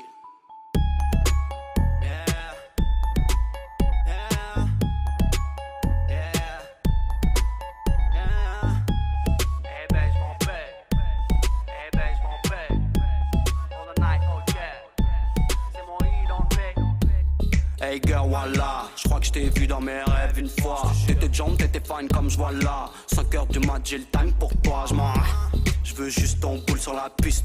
Tes formes, je les signe et j'insiste. Ce soir, je rentre avec toi en Q7. Fin de la nuit, ça part en sucette. Fais péter la thé, ouais, j'ai la quicheta. Une nuit avec la belle, puis je l'ai quittée. Me rappelle plus du name, mais je l'ai péta. Jusqu'au bout de la night, ouais, elle a kiffé.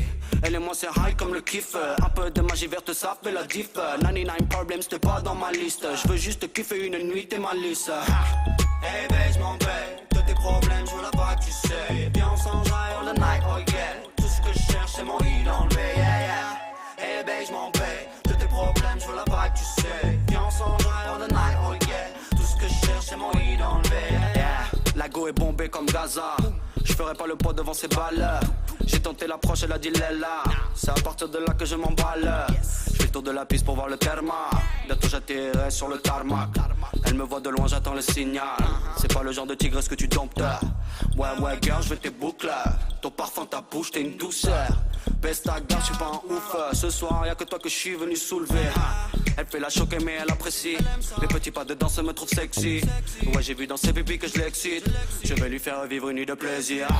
Hey, babe, je m'en vais. De tes problèmes, je veux la vague, tu sais. Viens, on s'enjaille all the night, oh yeah. Tout ce que je cherche, c'est mon hit enlevé, yeah, yeah. Hey, babe, je m'en vais. De tes problèmes, je veux la vague, tu sais. Viens, on s'enjaille all the night, oh yeah. Tout ce que je cherche, c'est mon hit enlevé, yeah, yeah.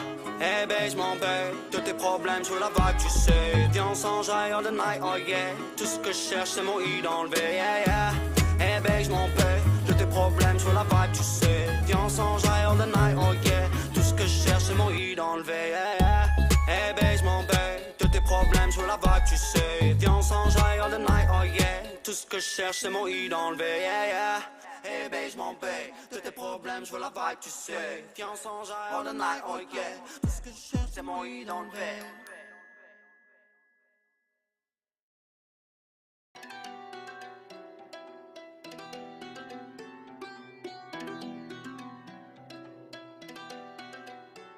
Gotcha, won't pay.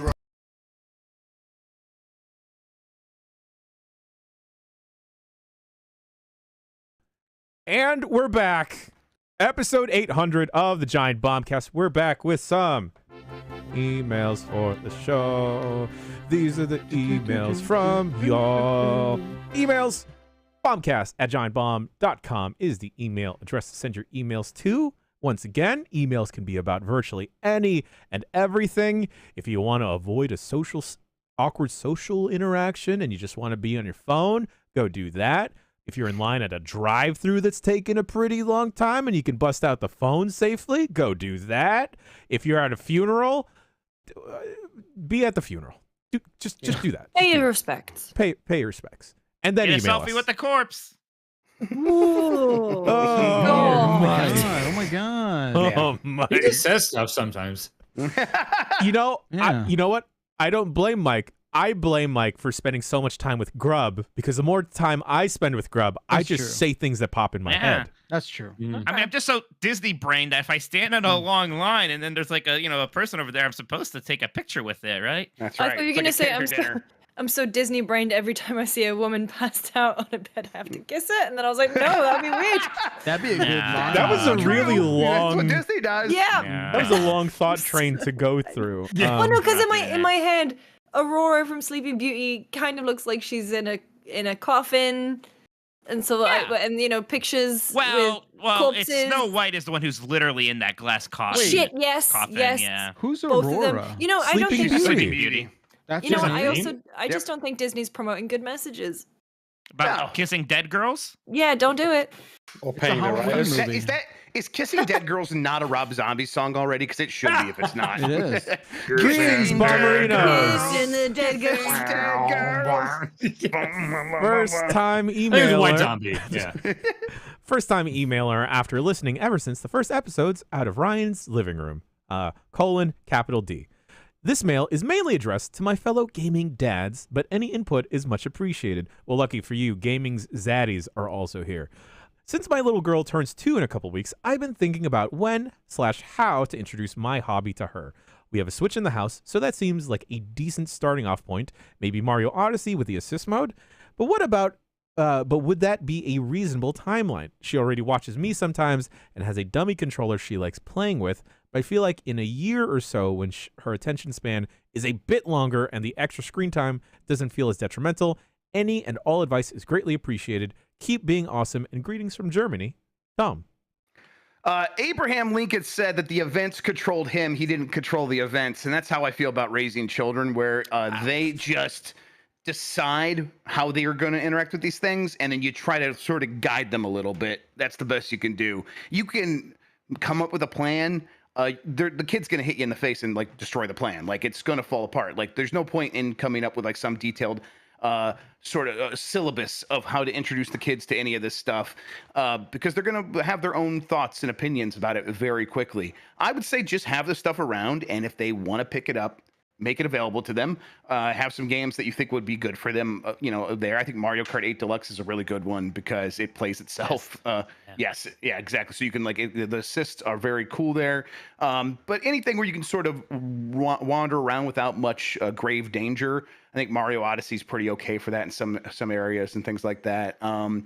But mostly they're going to pick up tablets and play games on there at first. Like that's just what's going to happen. If you have tablets in the house, they're going to play games on there or on your phone. And I say let them do that as well because that gets them used to the ideas of like how you interact with games overall, and then they can take that over to other stuff if they want. And my kids go back and forth about whether or not they want to. Right now, Emmy's very much like, no, I don't like video games. I like other stuff. It's like, all right, cool. I'm sure you're going to come back around because that's what she's been like. I don't know. Backlar, how's this sound to you? That sounds mostly right. You know what? That sounds 100% right. Is what it sounds. Sit your kids down in front of the TV, fire up Sekiro, put a controller in their hands, and do not let them leave until they have beaten Gyobu Masataka Oniwa. And if they cannot beat the Gyobu, disown them. That's right. Send them out on the streets. Then watch Jaws with them, apparently. I think it's important to the most important thing you said was also just like they're gonna figure it out when they're gonna figure it out. Obviously, the more exposure to the thing, the more interest probably on a long enough timeline. But anecdotally, from my experience, when Donut County came out, that was his first game. Like there was something about it. Saw me playing, was like, I'm gonna do this now. And this is when he was still not even using his thumbs. He was still like holding a joystick, sort of like getting a claw grip on it. Yeah. And that was it. And now he's, fast forward a few years, and he's played more Fortnite than me now. Yeah. So. I mean, I just like the Switch will be down here. Addie will come down here, and she's the 4-year-old. She's younger. She just takes it, puts it in, starts playing whatever she wants on there. And I'm like, Pikmin, that's too complicated. She's like, no, I'm just gonna figure it out. I will just keep bashing my head against this till I figure it out. So, yeah, there's either no stopping them or there's no encouraging them, because it's like you can't convince them to play something they don't want to play. And I don't even try. Like, there's no point. Yeah, well, that's true. But I at the same time, like, it can be true, and I can also be mad. Well, you were dealing with Roblox. I'm sure once I get to the Roblox phase, I'm going to be in the same position. You know what happened? Like, over the long weekend, we were just like, I was just like, you know what? Just play Fortnite. Just do it already. And now he loves it. And I'm like, you know what? I'd rather you play this than Roblox. Like, I just had to make that decision out loud in front of people, and I'm happier for it. Like, he's having fun with it, you know? I just can't, can I buy all these eggs so I can get a big furry? And I'm like, no, you're just going to play Fortnite now. That's what you're going to play. No Robux for you. There's a game in Roblox where, like, the adoption game that everyone loves, right? Adopt an egg or something. Yeah. They changed the name of the game. That's how Adopt Me. That's how whack-a-mole fucking Roblox is. They literally changed the name of the game. And it still has like 750,000 concurrent players or some shit like that. It's just so insane. I'm like, dude, V-Bucks. You're a V-Bucks boy now, okay? Yeah, no Robux in this house. No more. But he's definitely played more than I have by now, so he could teach me, I bet. Okay.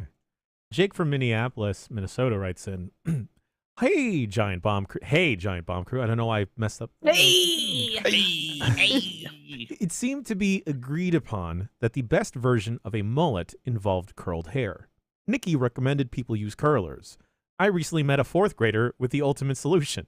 This 4th grader in the year 2023 has a mullet and a perm. Those curls are locked in. No need for daily upkeep on those curls. Thanks, Jake from Minneapolis, Minnesota. How permanent is a perm? Not that permanent. Well, not that permanent because your hair grows. No, my dad used to have perms. Are there That pictures? seems right. Did your dad look like Bob Ross? No. I think my mom just wanted them to have it for a little bit in the 80s. So there's some pictures. I googled mullet and perm, and there are some beautiful some things going on. Beautiful works That's of an art out there. aggressive look for a child. I already, it is kind of a lot when I see a kid with a mullet. I'm like intimidated for some reason. It's like, I don't know. This upsets you, Bacalar? It doesn't upset me because, like, all fashion is so fleeting. Like, it doesn't matter. Flashing. Don't do that. Cyclical. Whoa. Fashion is cyclical, so Yes. you could have the perm mullet, pull it, people- and you know. But at least, like, the current state of perm mullets is an evolution from, like, the 70s and 80s, where, like, Well, I mean, yeah, I have a wolf cut, which is mullety, but you know, it's called a shag too. So you know. That's fine. I can't say it without sounding like fucking Austin Powers. hair must be amazing. Ladies and gentlemen, fantastic. Whenever I see a kid with a mullet, I just assume they're like a Dominic Mysterio super fan, which I approve of. Understandably, like yeah. Understandably. So I definitely saw some of that when I was out in Chicago. There was like, oh, that's just a Dominic Mysterio / Eddie Guerrero haircut. Yeah, cool kids. Yeah. After his dad. Cool kids, yes, yeah, exactly.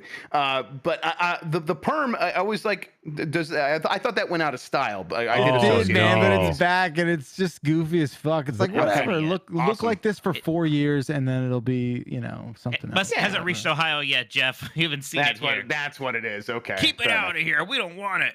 Yeah.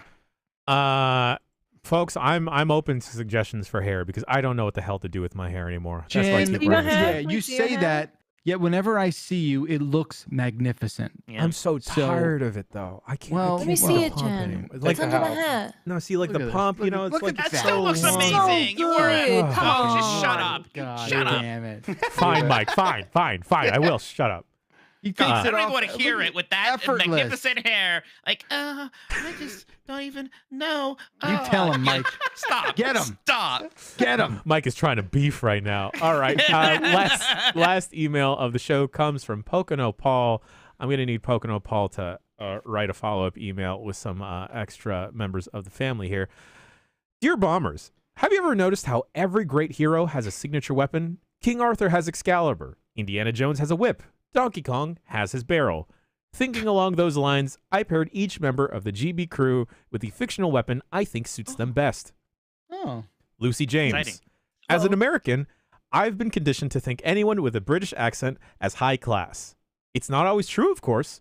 For all I know, Lucy could spend her nights off glassing people with beer bottles. But because of her accent, I immediately thought of the High Elves and the sword Glamdring. Flame drink. That's Gandalf's sword. Yeah. No lowbrow river elf trash for her. Easy there, Mike. Thanks, Calm down. Miyamoto.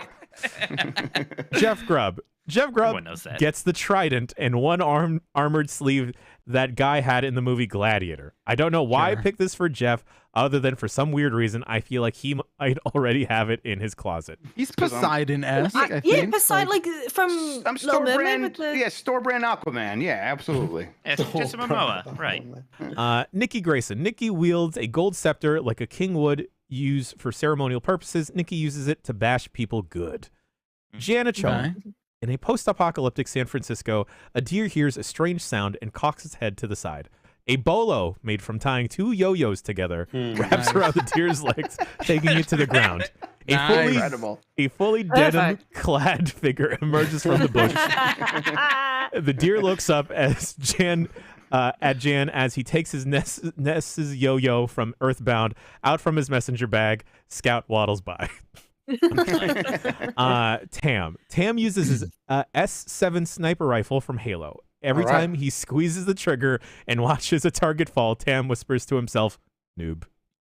Yes. Dan Reichert. I know Dan would probably want the minigun from T2 or the quad rocket launcher from Commando, but he lacks Gun from Eraser. Oh, that's a good pull, yeah. But he lacks the Austrian awesomeness needed to properly wield those weapons. So for Dan, I went with the flamethrower guitar from Mad Max Fury Road. Oh, Pretty good. By the way, I also endorse the idea of Dan getting a flamethrower in real life. Paul No. It's No. the guy You should buy one? used to I can make one. on his electronics. Let's give him a flamethrower. Dude, you're Dan, scared of a don't make- propane tank. You're not Don't make making a Please fucking don't gun make a like that. I flamethrower. could. No, don't. No, you Dan, can't, Dan, Dan. no. Other people could, maybe. Not many, but I'm not such Seen a rascal, arachnophobia? I You just could. need the spray. You need the Yeah, hairspray. I'll let and Mark a light. Wilbur Yeah. make it, not you. Okay.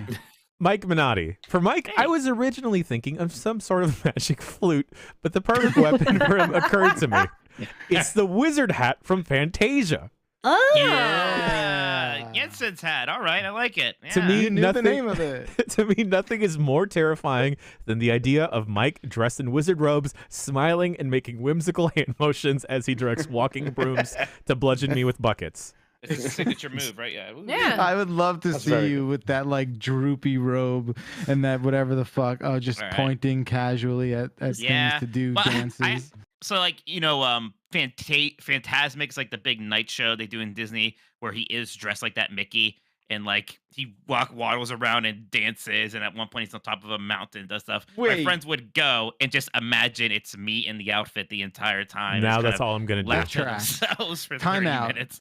It's called Yensid. Yeah, Yeah. Sid. Sid is the Master name. Yen no, Sid. so it's not the name of the hat. It's Jensen is the Disney sorcerer backwards. who he's apprenticed to, Yeah, and it's it's Alucard. Jensen's hat. It's And Disney Yen backwards. Sid is Disney also... Just Disney backwards. Phoenix down. No, you jokers. Of course I fucking do that. It's like one word that doesn't sound good backwards, and they still did it because they suck. Guys, did you I know? mean, I got some shit to tell you about Alucard, okay? I Yeah. know Hey, that, hey, Lucy. hey. Spoilers. But Alucard is a cool name. Like it turns out. Jensen's a cool name. Jensen's in it's Kingdom not. Hearts. Master Yen Sid in Kingdom Hearts. He gives you the Master of Mastery Yen exam. Sid. Mark of Mastery Right. exam.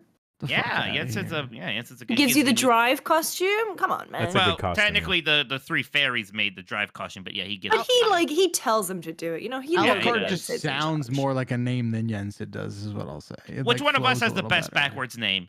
Mine would be Nad. Ekim. Nad. Mine's I'm cool. Fedgeberg. It's mine. Mine is the Yeah, best one. more, yeah. Oh, Hello, yeah. Fedgeberg here. Wait, Rumat. Matt.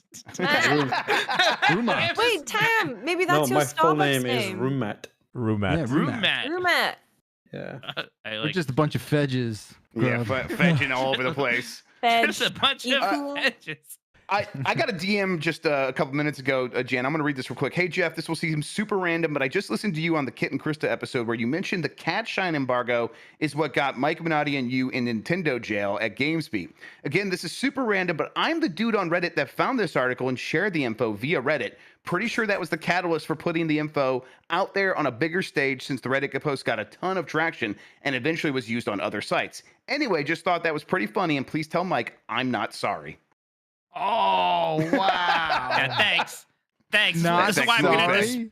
This is why I have to spend $60 on Pikmin 4 later. I know it's a hard fight. Amazing Game of Thrones moments where it's like, tell Mike it was me. Yeah, tell Mike it was me. Exactly. It's yeah, thank you, Lupe. I've been hearing like they're more upset about that than I even know.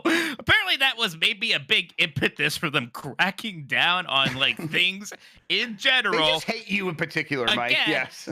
me saying how many cat shines were in Bowser's Fury. How many was it? 120? Who could have guessed? I would just like to, for the record, state that I respect all Nintendo embargoes and will never break I have them. no Thank you. association with Never this known a monster. broken embargo. I did too. Yeah. They don't care. Pocono Paul continues. Anyway, those are the weapons I came up with for every staff member of the crew. fuck? I'm curious what y'all think. Wait. Sincerely, fuck? Paul. Sincerely, Pocono Paul. I don't get a fucking weapon. Wait, P.S. Let's get. P.S. It's the ATST. The only thing I could think of for Jeff Bakalar is the ATST Chicken Walker from Return of the Jedi. The same kind of space Nazi. the space. What? More space pretty Nazi cool. bullshit? ATSTs are cool. Chewbacca and some of those Ewoks get one at the end of I Return of don't the want Jedi. a fucking Star Wars wheelchair thing. What is that?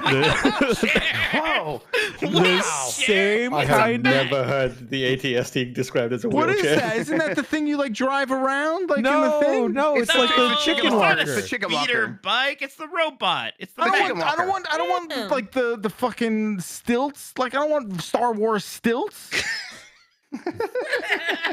Give me something that can hurt people. You These got are a hockey weapons. stick there, okay? Dude, you got a that hockey thing stick. has a laser gun that would what are you talking eviscerate. about? Hey, I just don't care about Star Wars. I'll Why finish is the rest that- of the email. It kind of gets sad here. It talks about the devastation, Bakalar. What devastation are we? Okay. The same kind of ATST that blasted that one Ewok.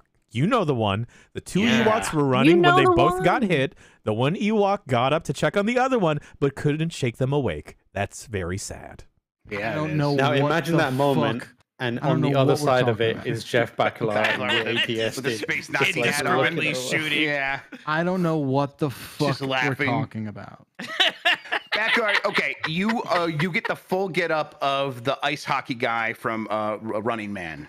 You get the Yeah, bladed Sub-Zero, Sub-Zero. Sub-Zero. Yes, exactly. So it's like you're going to be a goalie, but you're a goalie with a bladed hockey stick. So I that's think- pretty cool. That's fine. I think I think I'd rather get like what's in Casey Jones's golf bag Yeah, in Ninja lots of Ninja stuff. Turtles 1. Oh, I Yeah. thought you meant like Davy Jones for some reason. I was like, probably something wet. Probably I just won't, don't yeah. like Furs. just please understand I won't understand your Star Wars thing. I only have seen The Mandalorian really. Hey, emailer, thank you so much for my really well thought out and appropriate weapon. I appreciate it. All right, folks. Everyone did it correctly this week. We've gone to the shout-outs. We need to speed this up. So everyone take a deep breath with me. I believe in you. Jan, you look great. Green light from Jan. Shout-outs away. Jan, you look great every day. Jan, you look great. Jan, you smell great. Jan, you sound great. The GB crew all look fantastic. Really rocking it. Jan, remember the song Energy used to play? Bring that back. It was dope. Jan, get a cool pompadour like a 50s greaser. Jan, bring back the Pokeboy swag. 800, baby. El Palo Loco, who loves 2 minutes to late night. The Discord mods who work hard. The GB crew repping 800. Please don't let Randy Pitchford ruin the splendor of Magic the Planet of Bass. Lucy's coffee mug. I've got raw meat. Now I can mate. The 90s Disney podcast. Happy early birthday, Chris. Enjoy your whole birthday month. Why didn't no one tell me about Justin Theroux's massive bulging penis in Leftovers Season 1, Episode 1? That's all you had to do is tell me to get to watch Leftovers. Man's got a thick-ass fruit roll-up for a monster cock jam. Shit was bouncing like a bowling ball, too. Heard he wore 2 pairs of undies for that jogging scene. It's What the true. fuck? Got men sweating for real. Seattle Dogs. The single best hot dog on planet Earth. Bring back hot dogs and hot burgers. Shouts out to Mega64. Mike Miesi. Am I right? Mitch Minotti, now available in widescreen. Hades 2 when? The Annoying Orange. Hey, Nose, fuck you. Why are you always so mean to this nose person? I dare y'all to go to the gum wall and not say the 3-letter C word. Why didn't Elon change it to Zouts? Shout outs to retweets to oh, fuck this. The rest of that shout out. Because he's a fucking moron. Grub, 24 check. He's in a plane. Jack Bauer's in a plane with a nuke because no one else could do it. Only Jack Bauer could take a nuke into the desert. Grub, Chicago shout out. Did you see the bean? PAX West, come through or come together. All comers welcome. I see what you're fucking doing here. You're not going to get me to say the word again. Shouts out to the Illuminati members in attendance today. I put on sunscreen specifically because Dan said he doesn't. Kissing dead girls in the back of my Dracula. Gaming zaddies, salad fingers, not enough Annette references this week. Nice shirt, Bacalar. This lighting is really giving Tam a Kratos look. Tam, please say boy. Boy. Happy birthday, Theo. Love your dad. Ryan Davis, all 800 episodes of these, all because of him. Hey, everyone, it's Tuesday. Super Metroid, it's overrated. Shut up! Sean! Perm to Paul. Jump Junkies Stunt Crew, make Mike the new king of the UK. When will Jonah Falcon be on the Bombcast? Heard into Wargaming. Carly Rae Jepsen doing a Radiohead stop moving this. Doing a Radiohead cover on her latest album, Waluigi. Why are we here? Just to suffer for Wide Mike. Dan, do your best Waluigi impression. Jensen is Disney backwards? Did you know Relic is killer backwards? Pizza Day, the Aquabats, help, no, please stop, why? Shouts out for us for playing by the rules. Jamie Taco, need to see Dan's daddy with a perm. Wholesome cream, all chip, no dip. Buy it at a store near you. Daddy, daddy, daddy. Dan. Oliver's Sandwiches in Milton, Washington. Worth it. Still thinking about Lucy's chicken. This is a good podcast. Christina Applegate. This isn't a chat thing. This is me, Jan. I'm not really a fan of Kingdom Hearts. Why would you do that in the shout-outs? Happy retirement, Stuart Broad. The 2004 hip-hop single Still Tippin' by Mike Jones, Slim Thug, and Paul Wall. Who? Mike Jones. Reddit is worthless. Reddit wants Mike to know it was them. I'm not going to bother pronouncing this. Not saying these last two. Wait, there's a phonetic pronunciation. Elandvire, Pulgwin, Gilgor, Gur, Quirin, Drob, Ul, Landy, Celilio, Gorgooch. Oh my god. I take it back. This is a bad podcast.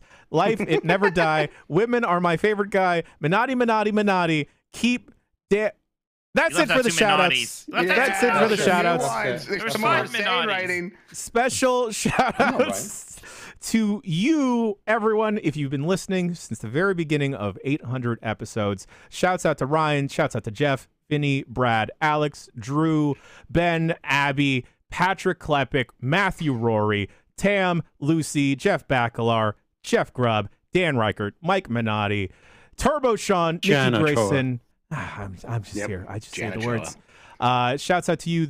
I grew up listening to this podcast, and it is still surreal to wake up every Tuesday and fire up the lights to go do this podcast. And hey, I love all the folks I'm currently doing this podcast with. Also, shouts out to Jess O'Brien, Jason A. Stryker for everything. I love all you. I love this crew. I can't wait to go to PAX with them. I'm not going to say the C word. I'm locking the dock right now.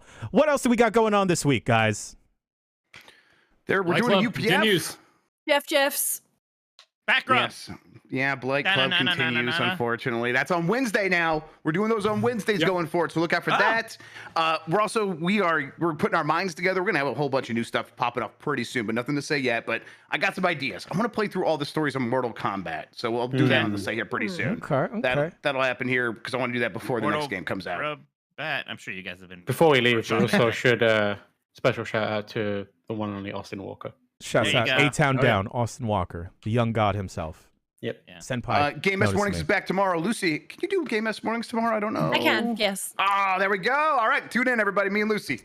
Hey, new 90s Disney later today about the People Mover / Tomorrowland Transit Authority. So check out my 90s Disney podcast. Also, special shouts out. I really enjoyed the Kurt Locker episode about handhelds. Yeah. And I just love Kurt. Kurt's great. The episode of the Kurt Locker today is all about like how he's been playing multiplayer games all wrong because they're like second jobs now, innit? Mm-hmm. And that has been the Giant Bombcast. We will see you next week for another rousing episode on Tuesday. I've been Jan. He's been Jeff. He's also been Jeff. He's been Dan. She's been Lucy. He's been Tam. He's been Mike. And you have been gorgeous. We'll see you next week, baby.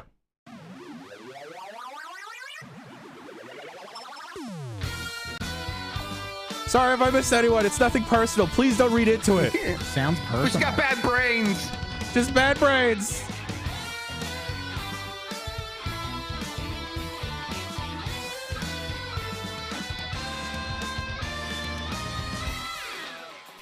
Giant Bombcast is now over. See you next week. Get out. We're closing the door. Get it. Shh. Quiet. Just leave.